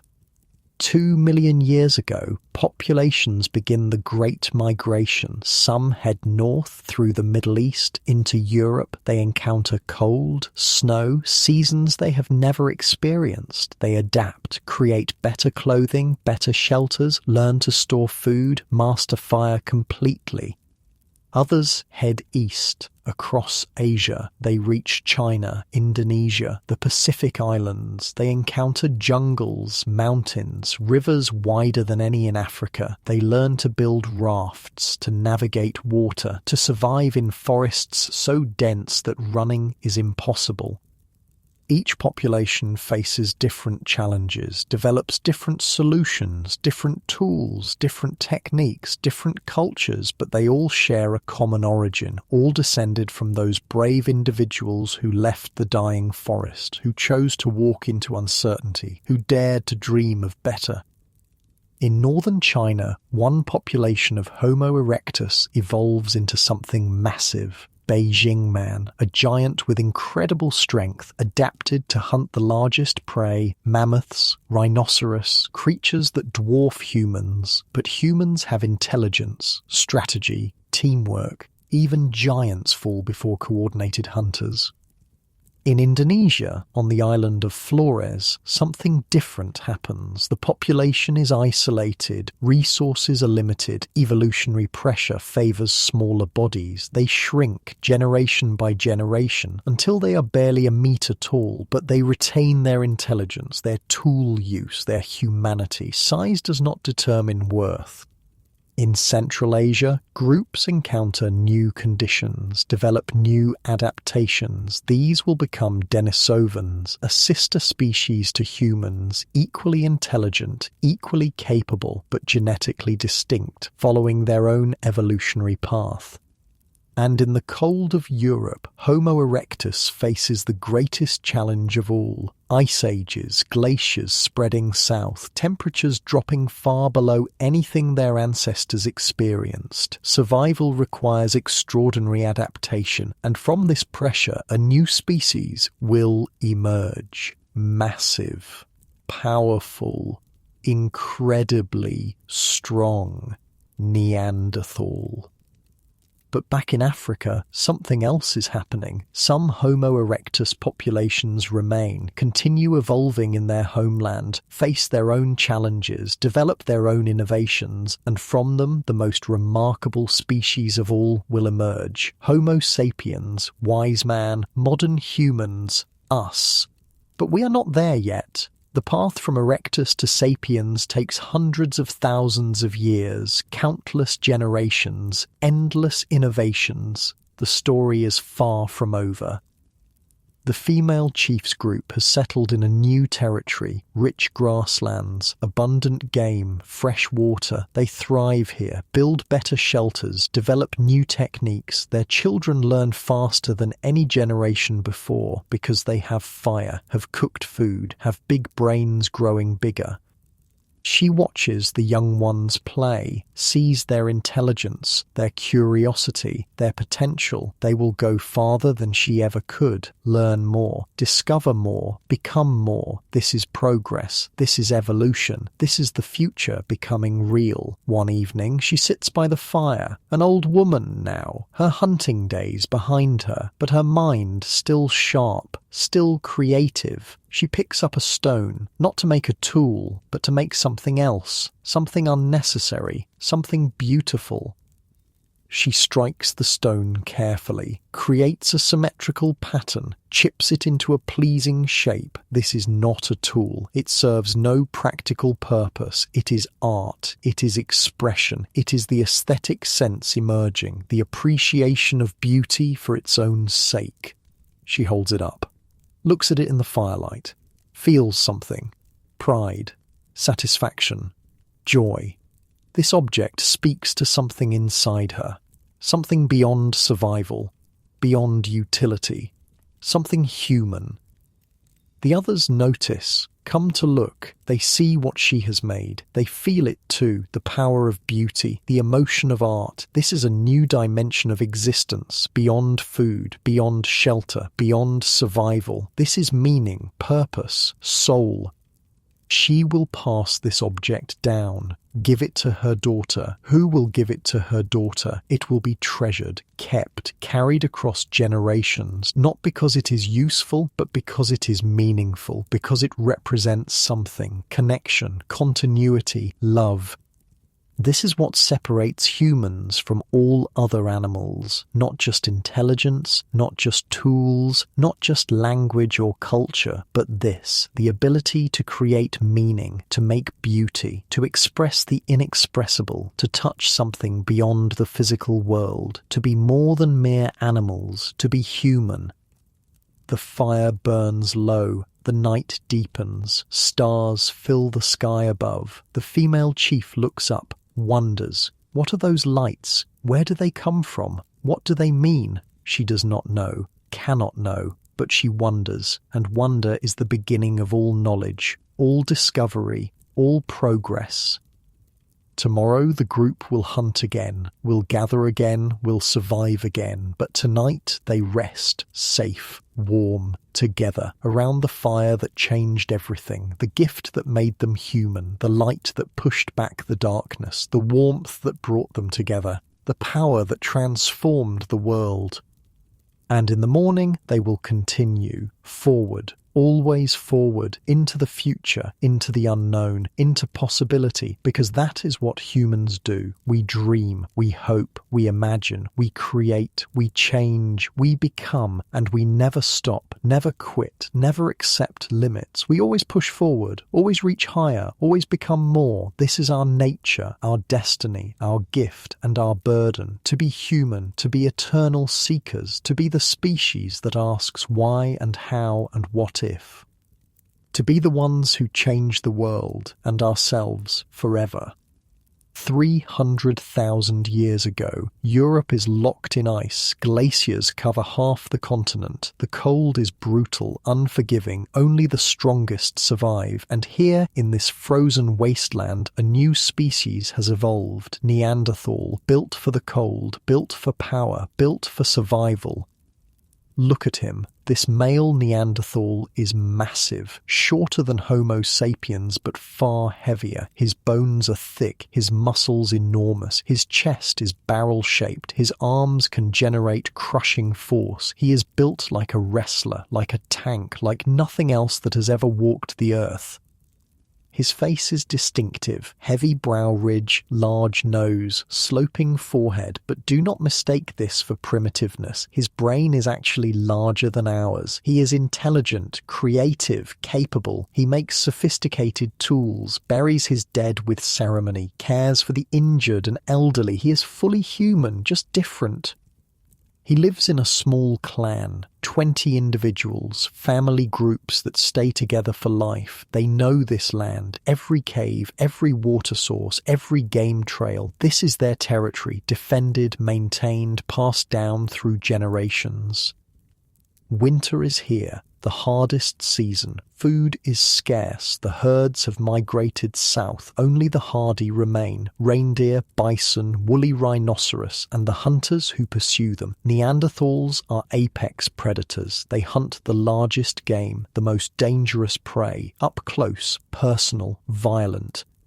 Watch this male track a bison. He moves carefully, quietly. His spear is wooden, tipped with a stone point, sharpened to perfection. This is not a throwing spear. It is a thrusting spear. He must get close, very close, within striking distance. This is suicide for most predators, but not for him. The bison is massive, 2 tons of muscle and horn. It could kill him easily, one charge, one gore, one stomp, but he is fearless. This is what Neanderthals do. They close with prey that could destroy them, and they win, through strength, through courage, through absolute commitment. He waits for the perfect moment. The bison lowers its head to feed. He charges, covers 10 meters in seconds, drives his spear into the bison's side. The point penetrates deep, finds vital organs. The bison bellows, tries to turn, to fight back, but it is too late. It stumbles, falls, dies. The male Neanderthal stands over his kill, breathing hard, blood pumping, adrenaline fading. He is covered in scratches, bruises, evidence of close calls. Every Neanderthal skeleton we find shows healed fractures, broken bones, injuries from hunting. This is their life. Constant danger, constant violence, constant risk. But they survive, thrive even, because they are tough beyond measure. Their bones are so dense they rarely break, their muscles so strong they can overpower prey, their pain tolerance so high they fight through injuries that would cripple others. They are the ultimate survivors. He calls to his clan. They arrive quickly, help butcher the bison, work together efficiently. Everyone has a role. Everyone contributes. This meat will feed them for weeks if they can preserve it. The cold helps. Frozen meat lasts. This is one advantage of Ice Age Europe, built-in refrigeration. But life is hard, brutal, short. Most Neanderthals die young, killed by prey, killed by accidents, killed by the cold. Few live past 40. Those who do are revered, respected, cared for by the group because they hold knowledge, experience, wisdom earned through suffering. An old female sits in the cave. She is ancient by Neanderthal standards, perhaps 50. Her body is broken. Arthritis cripples her joints. Her teeth are worn to nubs. She can barely walk, but she is still here, still alive, because the group cares for her, brings her food, keeps her warm, values her presence. She tells stories, passes down knowledge, teaches the young about plants that heal, about animal behavior, about survival techniques learned over decades. She is a living library, and the clan protects her, honors her, loves her. This is humanity too, this compassion, this care for the weak, this valuing of individuals beyond their utility. Neanderthals feel deeply, love strongly, mourn intensely. They are not primitive brutes. They are people, different people, but people nonetheless. But far to the south, in Africa, something new is emerging. A different kind of human, lighter, faster, more creative, more innovative, Homo sapiens, and they will change everything. East Africa, 100,000 years ago, the climate is volatile, swinging between wet and dry. Forests expand, then contract. Resources fluctuate wildly. This instability drives innovation, forces adaptation, creates pressure for flexibility, for creativity, for imagination. A young sapiens male sits on a hillside, looks out over the savannah. His body is different from Neanderthal, lighter bones, leaner muscles, longer legs, less powerful individually, but capable of greater endurance, better suited for running long distances, for travelling, for exploring.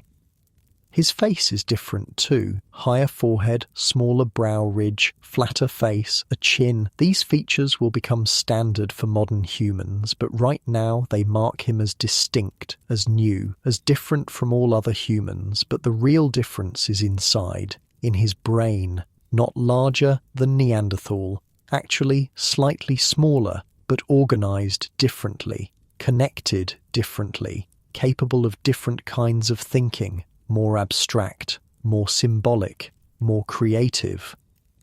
He picks up a piece of red ochre, a mineral, iron oxide. It stains skin, leaves marks. He crushes it into powder, mixes it with fat, creates paint. Why? What purpose does this serve? It does not help him hunt, does not help him gather food, does not keep him warm, but he makes it anyway, because he imagines, because he creates, because he must.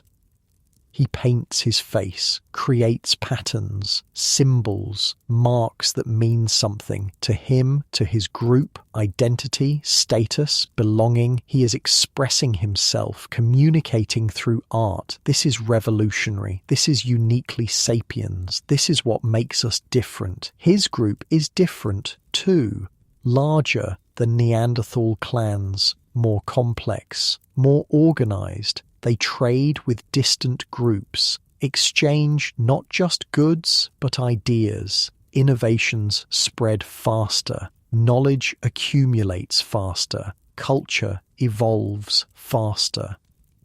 They speak differently. All humans have language. Neanderthals speak, erectus spoke. Language is ancient, but sapiens' language is more complex, more flexible, more capable of abstraction. They can talk about things that do not exist, about the past, about the future, about possibilities, about dreams.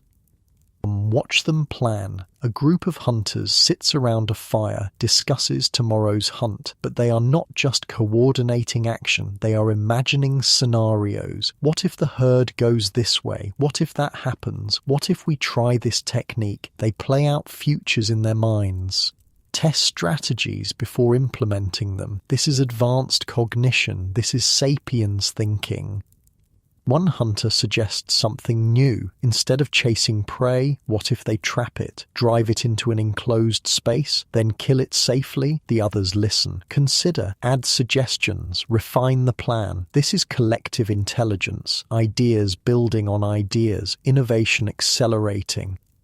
They try it, spend days preparing, build a corral of stones and branches, plan the drive routes, coordinate positions, then execute, drive a herd of gazelles toward the trap, funnel them in, close the entrance. Now the prey cannot escape. The killing is easy, safe, efficient.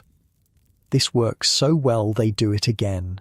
And again, refine the technique, improve the design. Soon other groups adopt it. The innovation spreads. Within generations, trap hunting is standard. This is cultural evolution, faster than genetic evolution, faster than anything seen before.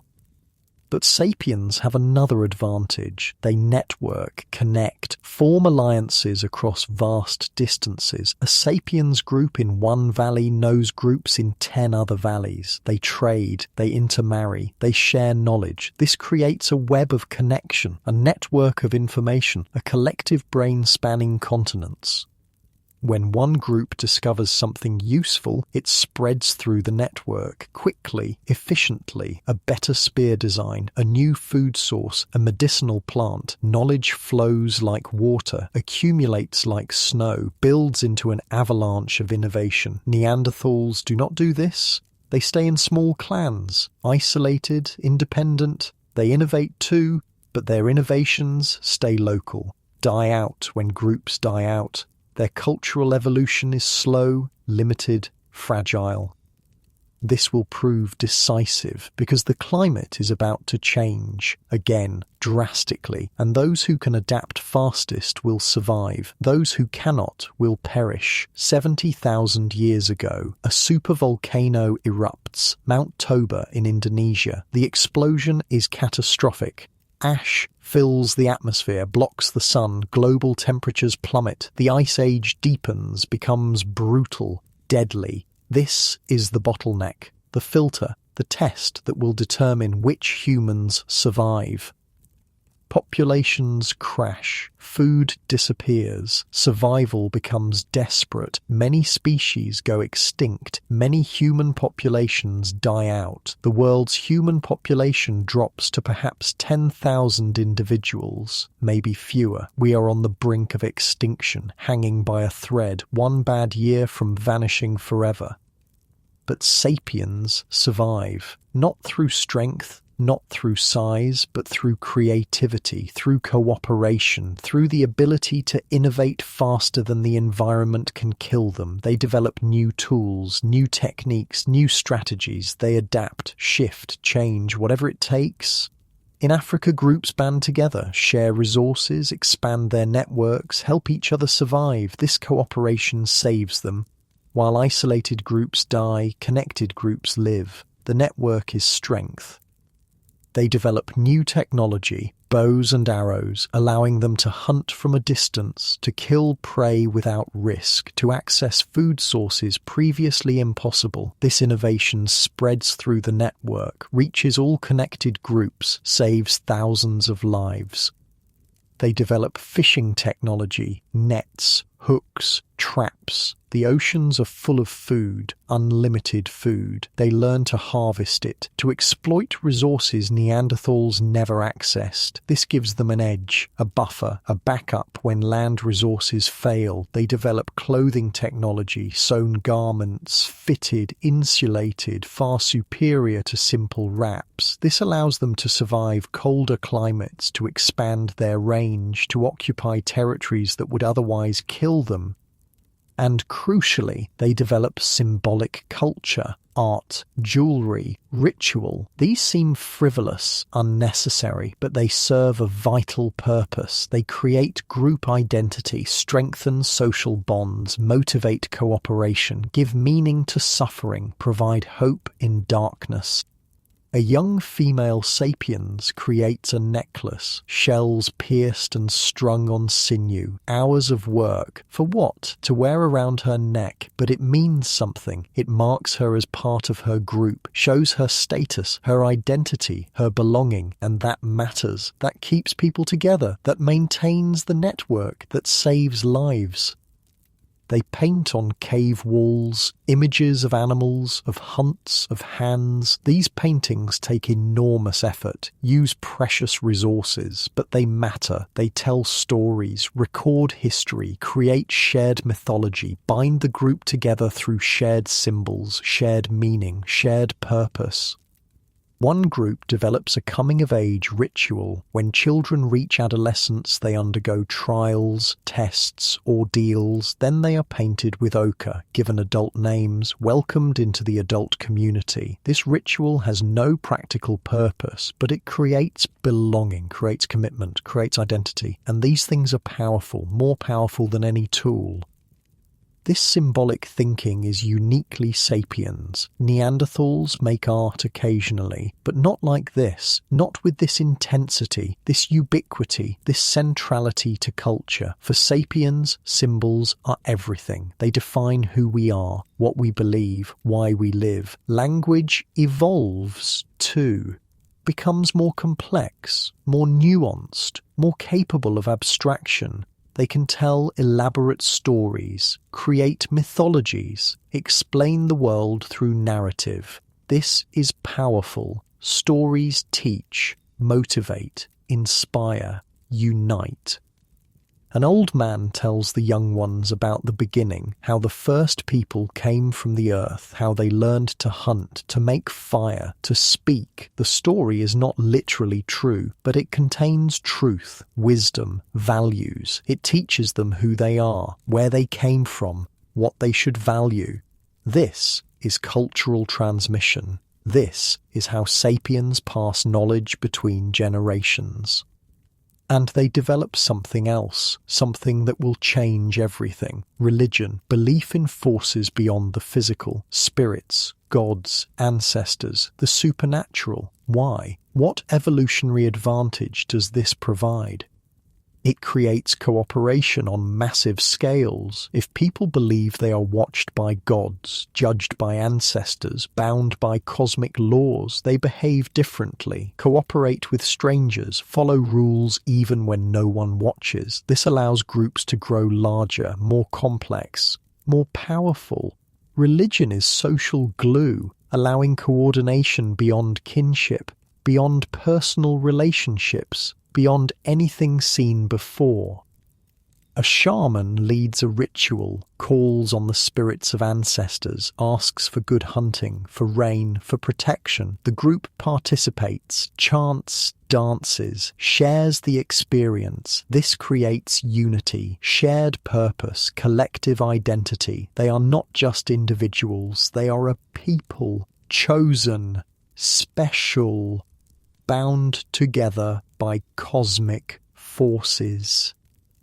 This is powerful. This allows sapiens groups to reach hundreds, then thousands, then tens of thousands, united by shared beliefs, shared stories, shared symbols. No other animal can do this. No other human species does this as intensively. This is our superpower, our unique adaptation, our evolutionary advantage.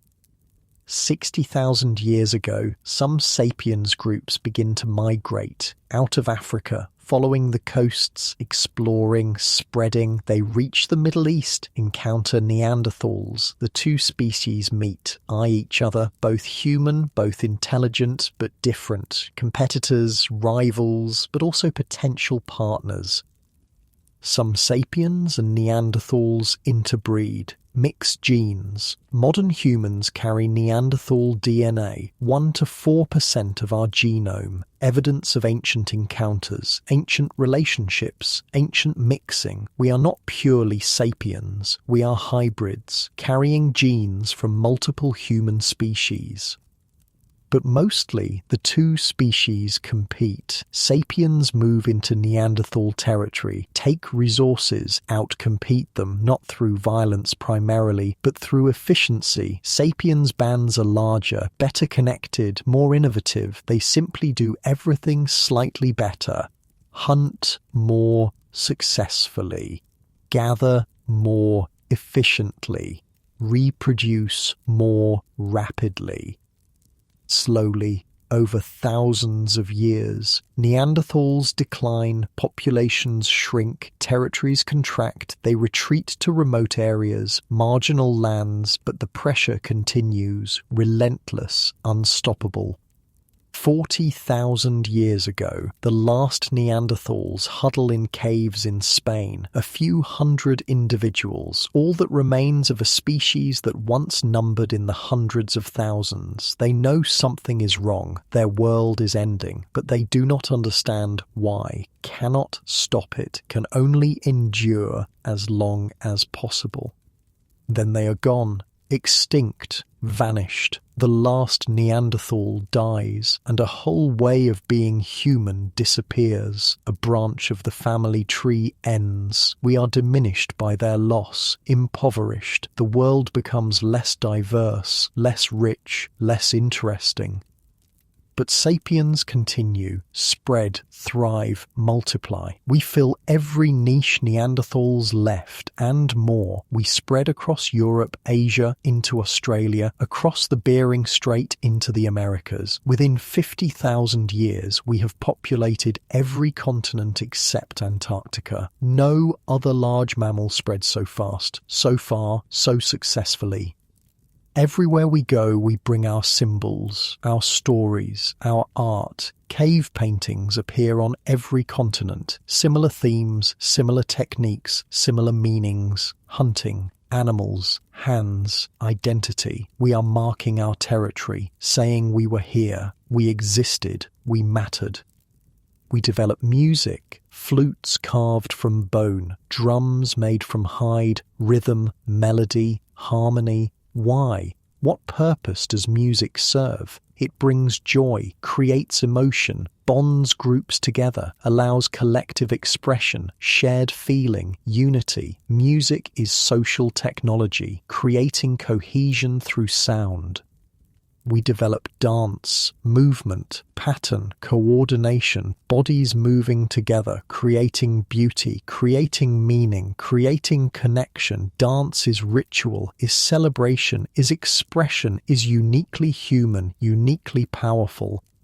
We develop burial practices, honor the dead, mark graves, leave offerings. This shows we understand death, respect it, fear it, but also transcend it. The dead remain with us, in memory, in spirit, in influence. We are not just individuals living in the present.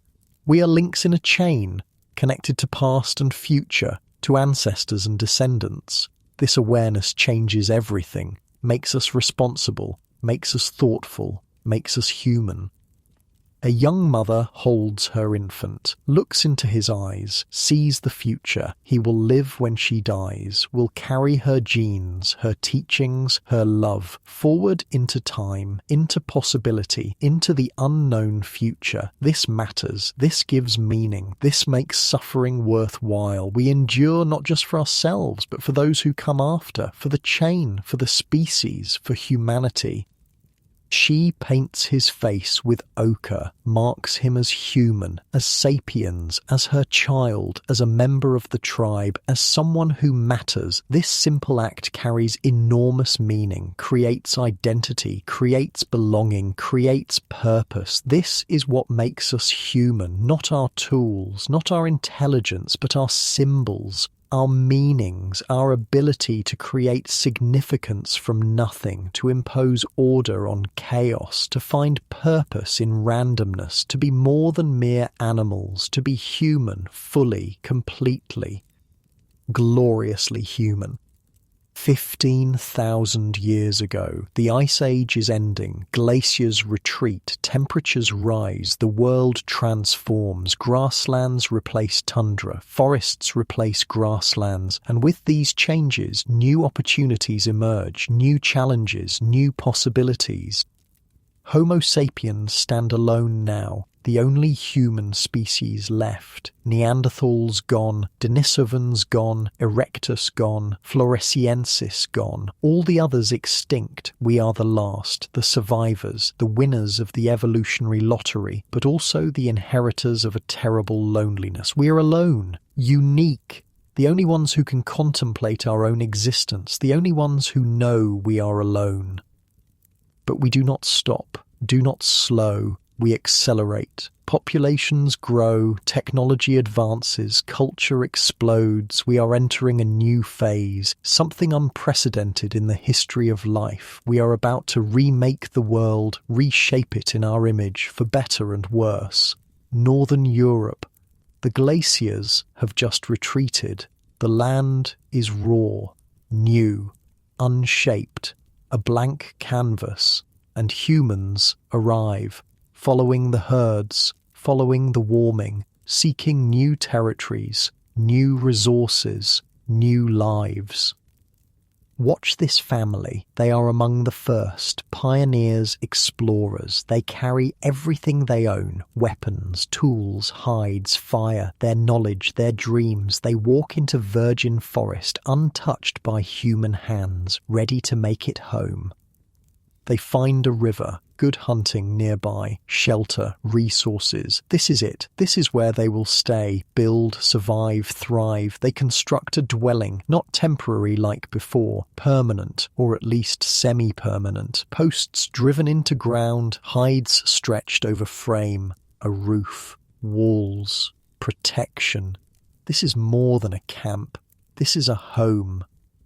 And they do something new. They store food, smoke meat to preserve it, dig pits to store nuts and grains, prepare for winter, plan for scarcity. This is future thinking. This is agriculture before agriculture. This is the beginning of civilization.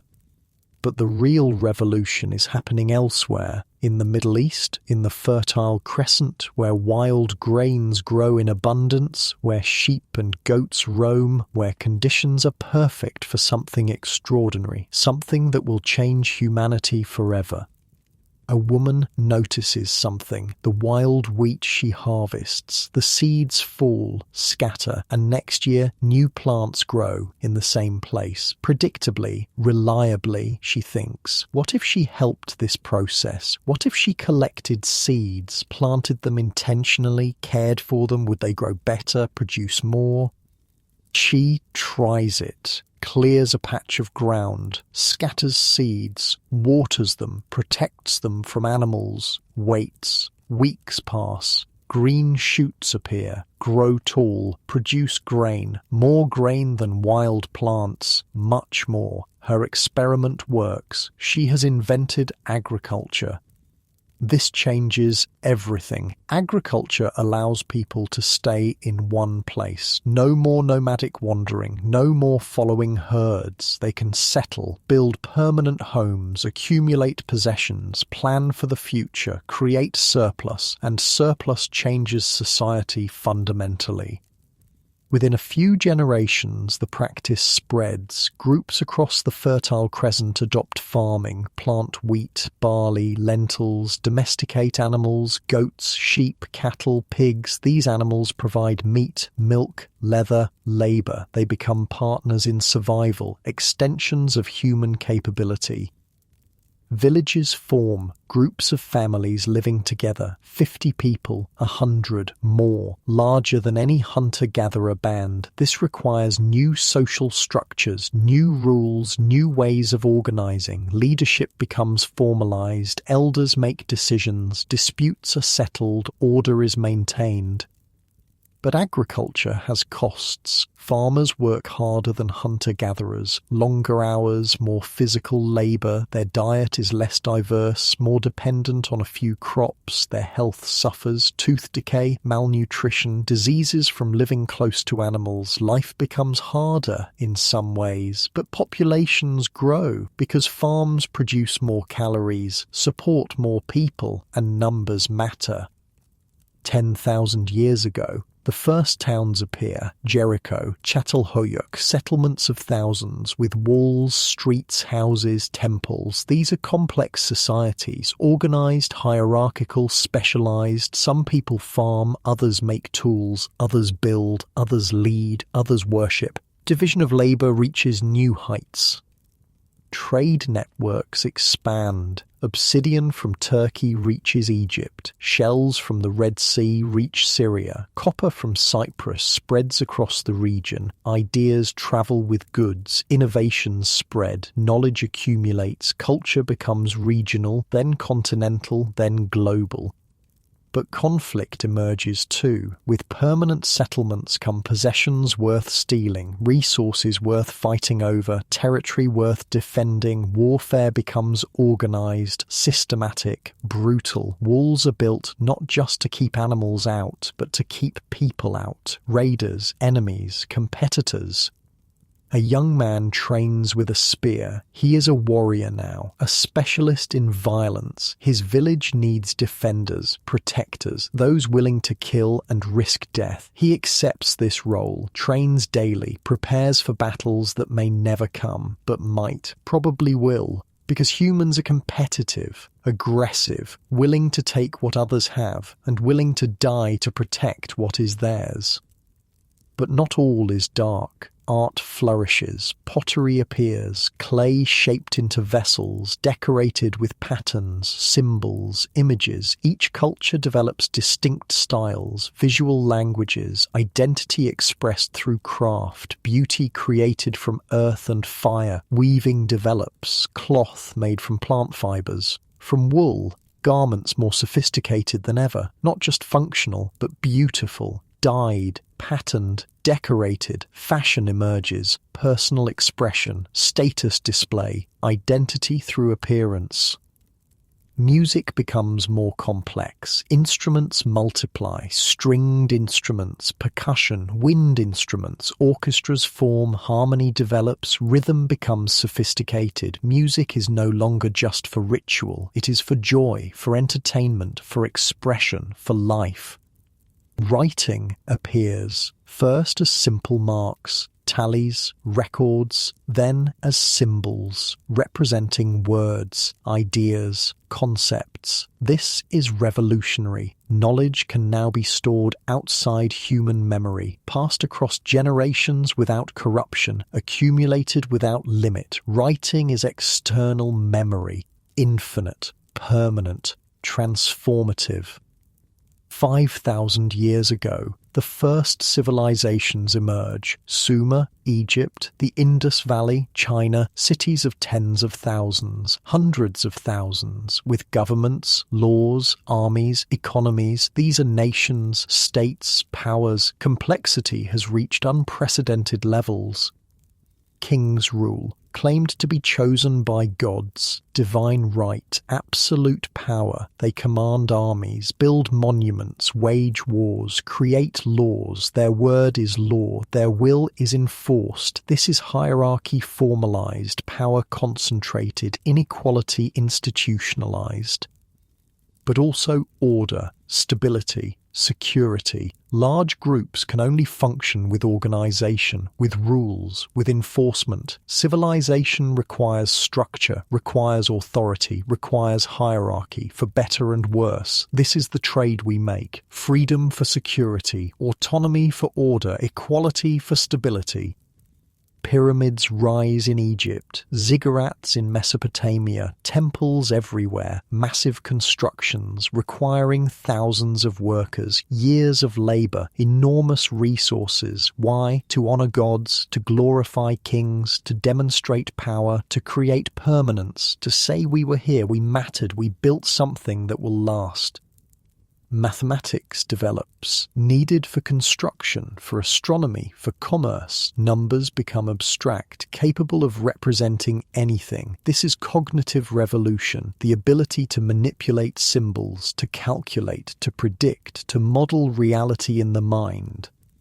Science emerges, the observation of patterns, the formulation of rules, the prediction of events. Early astronomy tracks stars, predicts seasons, creates calendars. Knowledge accumulates, methods develop, truth becomes pursuable through observation and reason, not just through authority and tradition, but also religion institutionalizes. Priesthoods form, temples dominate cities, religion and state merge, rulers claim divine mandate, priests control access to gods, religion becomes power, control, hierarchy, the spiritual becomes political, the sacred becomes profane. Trade expands globally. The Silk Road connects east and west. Ships cross oceans. Goods flow, but also ideas, technologies, beliefs, cultures mix, influence each other. Hybrid forms emerge. Humanity becomes interconnected, no longer isolated populations, but a global network, complex, dynamic, ever-changing. Iron smelting appears, harder than bronze, cheaper than bronze, better for tools, better for weapons. The Iron Age begins, empires rise on iron swords, forests fall to iron axes, agriculture expands with iron plows, technology drives change, accelerates history, reshapes the world. Philosophy develops, thinkers question, wonder, reason. Who are we? Why are we here? What is good? What is real? They seek answers through logic, through debate, through contemplation. This is uniquely human, this drive to understand, to know, to comprehend our existence. In Greece, a man named Socrates teaches through questions, challenges assumptions, seeks truth through dialogue. His student Plato writes his teachings, creates works that will influence humanity for millennia, ideas preserved in writing, transmitted across time, immortal. In India, Buddha seeks enlightenment, finds it through meditation, teaches the middle way, compassion, mindfulness, liberation from suffering. His teachings spread, become religion, philosophy, way of life, influencing billions, shaping cultures, creating civilizations. In China, Confucius teaches social harmony, proper relationships, ethical conduct, order.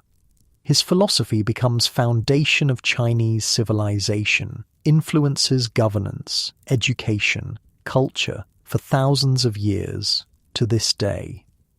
These thinkers and countless others shape human thought, create frameworks for understanding, systems of ethics, philosophies of life. Their ideas compete, combine, evolve, create the rich tapestry of human belief, the diversity of thought, the marketplace of ideas. 2,000 years ago, the world is connected. Rome controls the Mediterranean. Han China dominates the East. Trade flows between them. Ideas flow. Technologies flow. Humanity is becoming one species again. Not genetically, we already were, but culturally, economically, politically, the world is shrinking. But also fragmenting. Languages multiply, cultures diverge, identities form. We are human, but also Roman, Chinese, Greek, Indian, Persian. Identities layer, overlap, conflict, unite, divide. This is the human condition. Unity and diversity, same and different. One species, many peoples. Writing proliferates, libraries form. Alexandria holds hundreds of thousands of scrolls, knowledge accumulated from across the known world. Scholars study, translate, synthesize. This is collective intelligence, humanity thinking together, building on what came before, creating what comes next. But disaster strikes, the library burns, knowledge lost, irreplaceable, gone forever. This is the fragility of civilization. Everything we build can be destroyed. Everything we know can be forgotten. We are custodians, temporary keepers of knowledge, responsible for preservation, for transmission, for continuation. Empires rise and fall. Rome collapses. Dark ages follow in Europe, but not everywhere. China continues. Islam rises, expands, creates. Baghdad becomes center of learning, preserves Greek knowledge, advances mathematics, astronomy, medicine. While Europe sleeps, others wake. Knowledge never dies. It moves, shifts, finds new homes. 1,000 years ago, technology advances, printing press invented in China, gunpowder, compass, paper. These innovations will transform the world, but slowly. It takes centuries for them to spread west, for their potential to be realized, for their impact to be felt. In Europe, the Renaissance begins, rebirth, rediscovery of classical knowledge, new thinking, new art, new science. Leonardo da Vinci paints and invents. Michelangelo sculpts perfection. Galileo observes the heavens, questions authority, proves the earth moves. Science begins its modern form. 500 years ago, Europeans cross oceans, reach the Americas. Two worlds collide, both human, both intelligent, but isolated for 15,000 years. Different cultures, different technologies, different diseases. The encounter is catastrophic for the Americans. Diseases they have no immunity to. Smallpox, measles, influenza. Populations crash. Civilizations collapse. This is tragedy. This is loss beyond measure. but also exchange. Crops spread, potatoes to Europe, maize worldwide, tomatoes, chili peppers, chocolate. These foods will feed billions, support massive population growth, change diets globally. Biology and culture merge, reshape the world. The world shrinks further, ships cross all oceans. No land unreached, no people uncontacted. Humanity is truly global now, connected, interdependent. Our actions in one place affect people everywhere. We are one species, one planet, one fate. 300 years ago, the scientific revolution accelerates. Newton discovers gravity, describes motion mathematically. The universe becomes comprehensible, predictable, subject to laws. Science becomes powerful, capable of explanation, prediction, control. Industry begins. Machines replace hands. Coal replaces muscle. Production explodes. Goods multiply. Prices fall. Standard of living rises. But also pollution, exploitation, inequality. Progress has costs, always. The question is whether the benefits outweigh them. 200 years ago, revolutions shake the world. American, French, the old order challenged, democracy spreads, rights declared, freedom valued, but imperfectly, incompletely, women excluded, slaves still enslaved. The march toward equality begins, but it is long, slow, painful, ongoing. 100 years ago, technology explodes, electricity, automobiles, airplanes, radio, cinema. The world transforms faster than ever. Change that once took centuries now takes decades, then years, then months. We are accelerating, racing towards something, future unknown, transformation inevitable. Medicine advances, germ theory, antibiotics, vaccines, diseases that killed millions become preventable, curable. Life expectancy doubles, population explodes. We are 7 billion now, heading toward 10. More humans alive today than all who lived before. We dominate the planet, shape it, control it, for better and worse.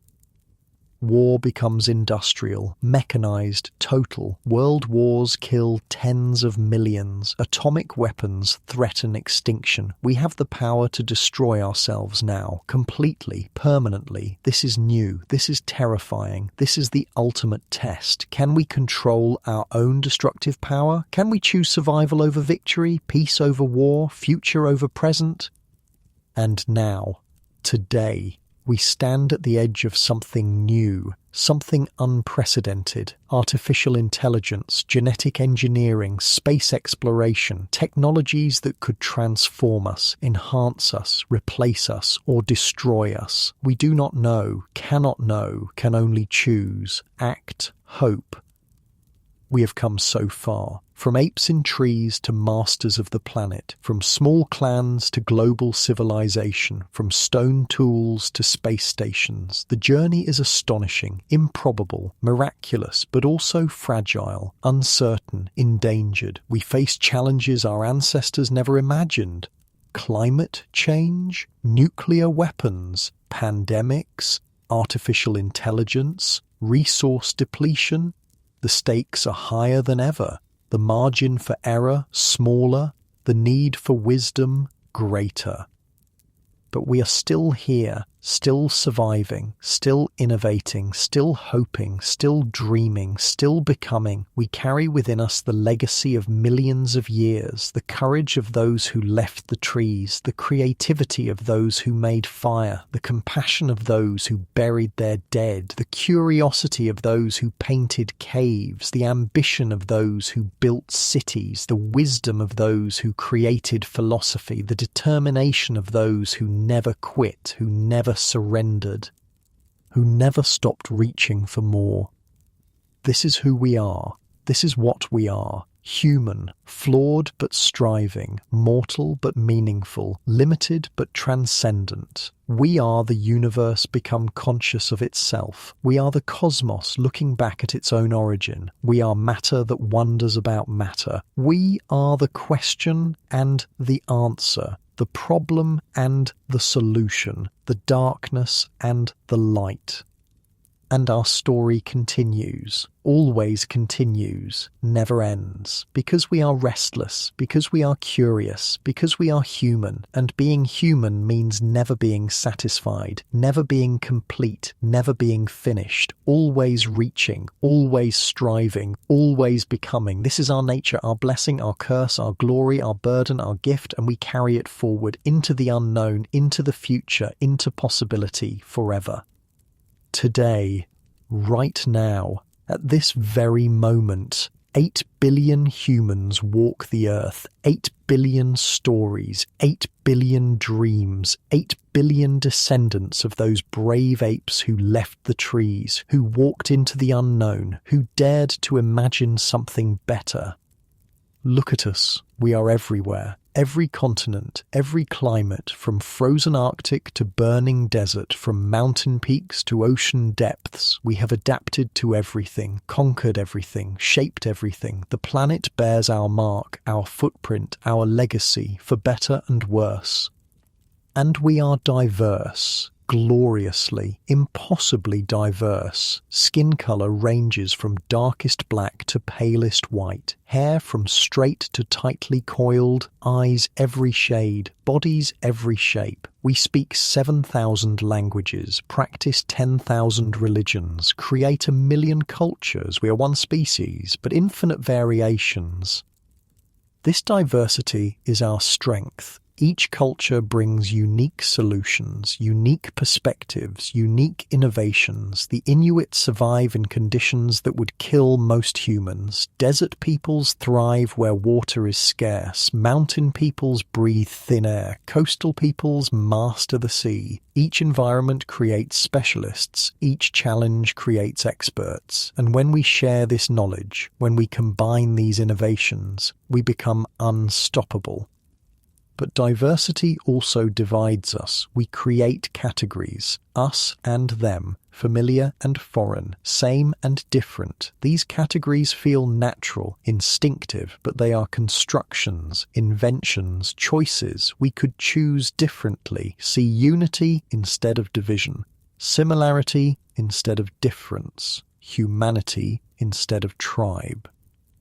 Because genetically, we are nearly identical. Any two humans differ by less than 1/10%, less genetic diversity than exists in a single troop of chimpanzees. We are family, all of us, cousins separated by at most a few hundred generations. The differences we see, the ones we fight over, they are superficial, skin deep, trivial compared to what unites us.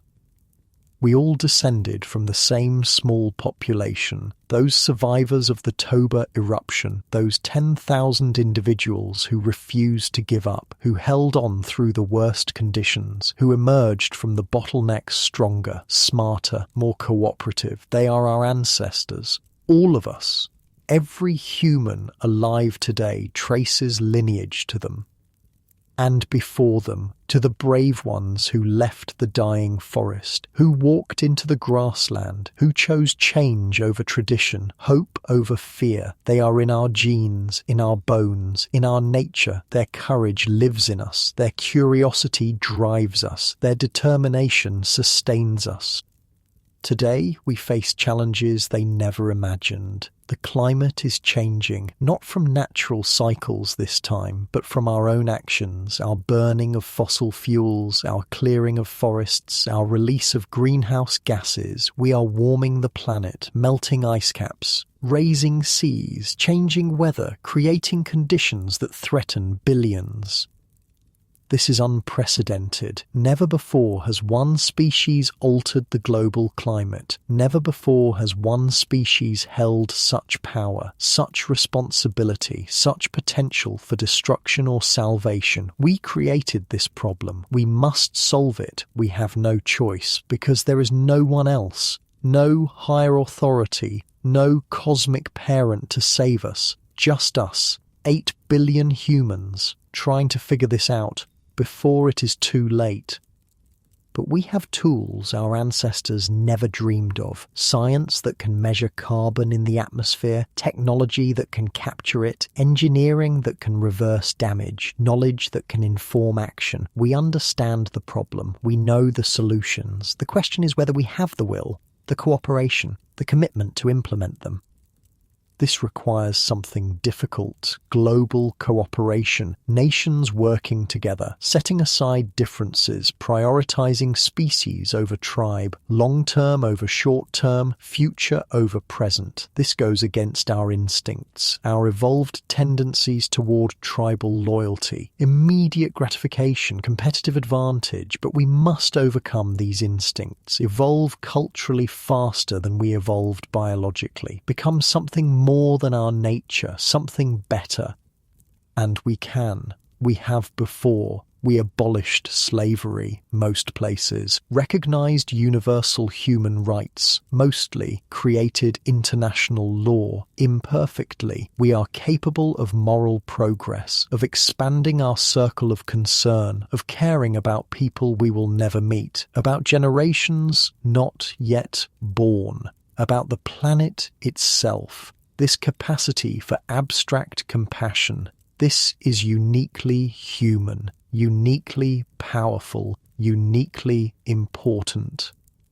Technology advances faster than ever. Artificial intelligence learns and creates. Genetic engineering rewrites DNA. Quantum computers solve impossible problems. Nanotechnology builds at atomic scale. Space technology reaches other worlds. We are approaching capabilities that seem like magic, that grant God-like powers, that could transform everything. But power without wisdom is dangerous. Technology without ethics is destructive. Progress without purpose is meaningless. We need more than innovation. We need direction, values, vision. What kind of world do we want? What kind of humans do we want to become? These are not technical questions. They are moral questions, human questions, questions only we can answer. Some envision enhancement, using technology to improve ourselves, eliminate disease, extend lifespan, increase intelligence, create better humans, stronger, smarter, longer lived. This is tempting, appealing, but also dangerous. Who decides what is better? Who has access? How do we prevent inequality from becoming permanent? These questions have no easy answers.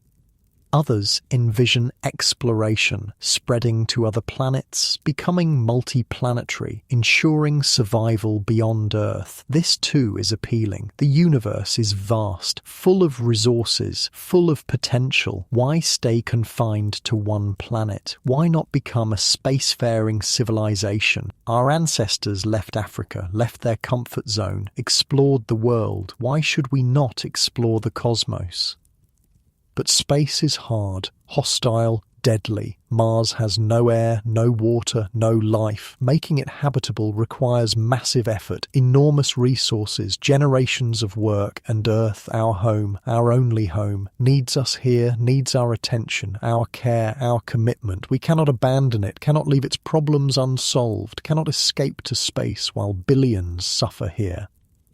The answer is both. We must solve Earth's problems and explore space, care for home and reach for the stars, protect what we have and pursue what could be. This is hard, requires balance, requires wisdom, requires maturity as a species, but we are capable. We have always been capable of more than we thought possible.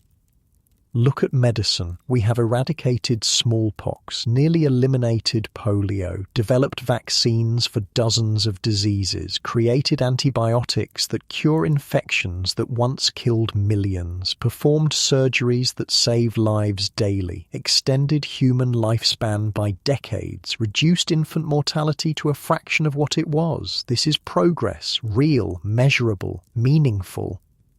Look at communication. We are more connected than ever. Information travels instantly, across oceans, across continents. Anyone can speak to anyone, learn anything, access humanity's accumulated knowledge. This creates opportunity, democracy, education, empowerment. Yes, also misinformation, division, conflict, but the potential for good is enormous. The challenge is realizing it.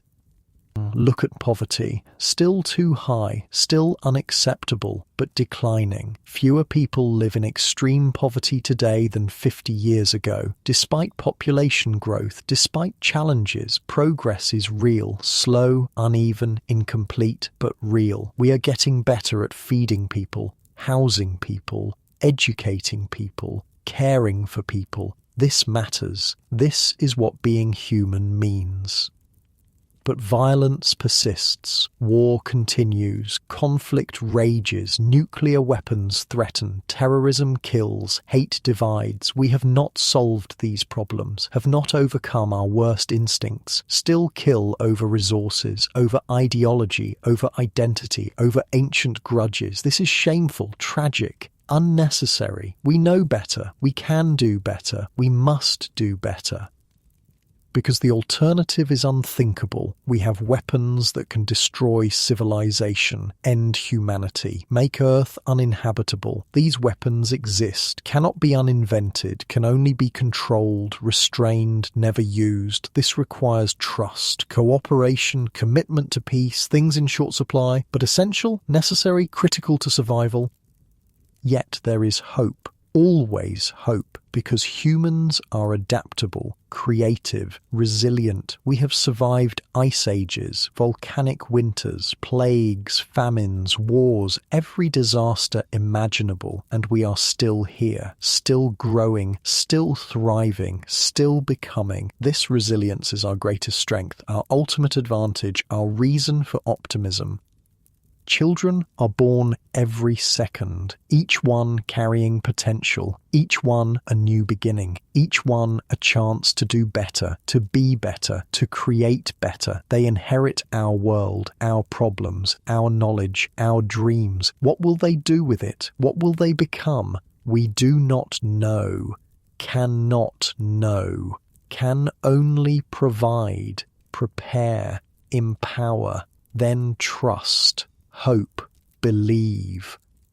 Education spreads. More children attend school than ever. More people read, more access knowledge. This is transformative. Education creates opportunity, enables mobility, empowers individuals, strengthens societies. An educated population is healthier, wealthier, more stable, more innovative, more capable. Education is investment in people, in future, in potential. Women gain rights, slowly, unevenly, but progress occurs. More women vote, work, lead, create. Their contributions double humanity's potential. Their perspectives enrich society. Their voices strengthen democracy. Gender equality is not just moral, it is practical, beneficial, essential. Societies that empower women thrive. Those that do not struggle. The evidence is clear. The path is obvious. The choice is ours. Democracy expands. More nations elect leaders. More people have voice. More governments are accountable. Imperfect democracy, flawed democracy, but democracy nonetheless. Better than dictatorship, better than monarchy, better than tyranny, because it gives people power, agency, responsibility. It assumes human capability, trusts human judgment, respects human dignity. These assumptions are not always correct, but they are noble, worth pursuing, worth defending. Art flourishes, music everywhere, visual arts in every culture, literature in every language, film, dance, theatre, sculpture, poetry, human creativity expressed in infinite forms. This is joy, this is meaning, this is what makes life worth living. Not just survival, but expression, beauty, truth, connection. Art transcends language. crosses cultures, unites humanity in shared appreciation of beauty, of truth, of what it means to be human. Science accelerates. We sequence genomes, map brains, model climate, explore quantum mechanics, study dark matter, search for extraterrestrial life, push boundaries, ask questions, seek answers. This drive to understand is fundamental, defining, uniquely human. We want to know, must know, cannot rest until we do. This curiosity created civilization, will create our future, determines our destiny. And we are beginning to understand ourselves. Psychology reveals how minds work. Neuroscience maps the brain. Genetics explains inheritance. Anthropology traces our origins. We study ourselves with same rigor we study nature. Learn what makes us human, what makes us kind or cruel, rational or irrational, cooperative or competitive. This knowledge is power. Power to improve, to overcome limitations, to become better than our nature. We learn that free will is complicated, that consciousness is mysterious, that morality is evolved, that love is chemistry and something more, that we are products of genes and environment and choice, that we are deterministic and free, material and transcendent. Animals and more than animals, human, gloriously, terrifyingly, wonderfully human. And we face the future with tools and challenges our ancestors could not imagine. We can communicate instantly worldwide, travel anywhere in hours, access all human knowledge from devices in our pockets. We live longer, healthier, more comfortably than any generation before. But we also face nuclear weapons, climate change, pandemics, artificial intelligence, challenges that could end us, or transform us, or both. The next 100 years will determine our fate, whether we survive, whether we thrive, whether we reach the stars or destroy ourselves, whether we create paradise or hell, whether we become what we could be or fail to overcome what we are. These are open questions, unanswered, unanswerable in advance. Only time will tell. Only our choices will decide. Only we determine what comes next. But remember this, we are the descendants of survivors, of innovators, of dreamers, of those who refused to give up, who walked out of Africa, who crossed oceans, who built civilizations, who created art and science and philosophy, who overcame every obstacle, who survived every disaster, who adapted to everything, who became human despite all odds, against all probability, through countless challenges. That strength lives in us, that courage sustains us, that creativity empowers us. We are not helpless, not powerless, not doomed. We are capable, adaptable, resilient. We can solve our problems, can overcome our challenges, can create the future we want if we choose to, if we commit, if we work together. Look at each other, really look, see past superficial differences, past skin colour, past language, past culture, see what unites us, see the common humanity, the shared ancestry, the mutual dependence. We are family, all of us, brothers and sisters separated by geography and time, but united by biology and destiny.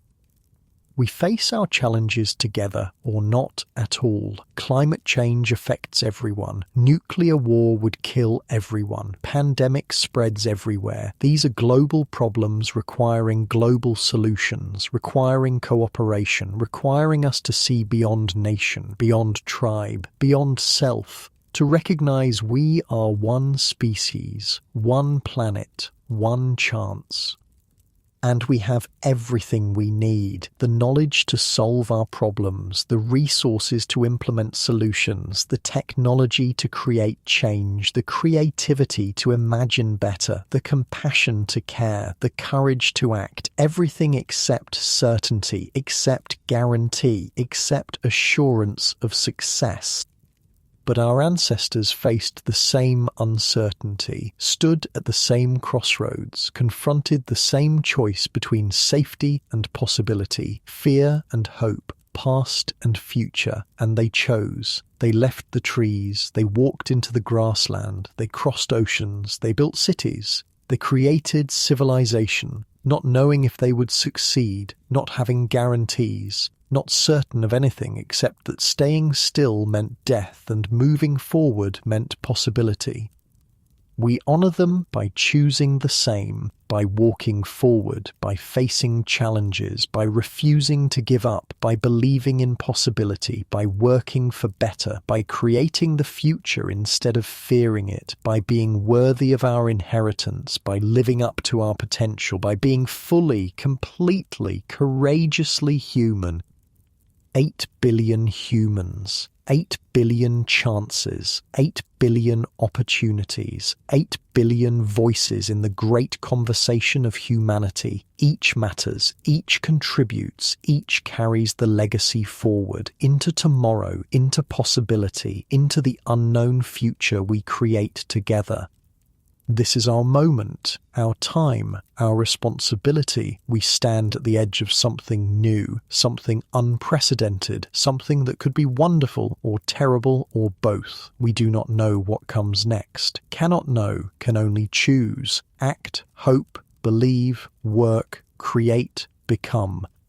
And in becoming, in choosing, in acting, we write the next chapter, not of human history, but of cosmic history, because we are the universe become conscious. We are matter that thinks. We are the cosmos understanding itself. We are the question and the answer, the observer and the observed, the creator and the created.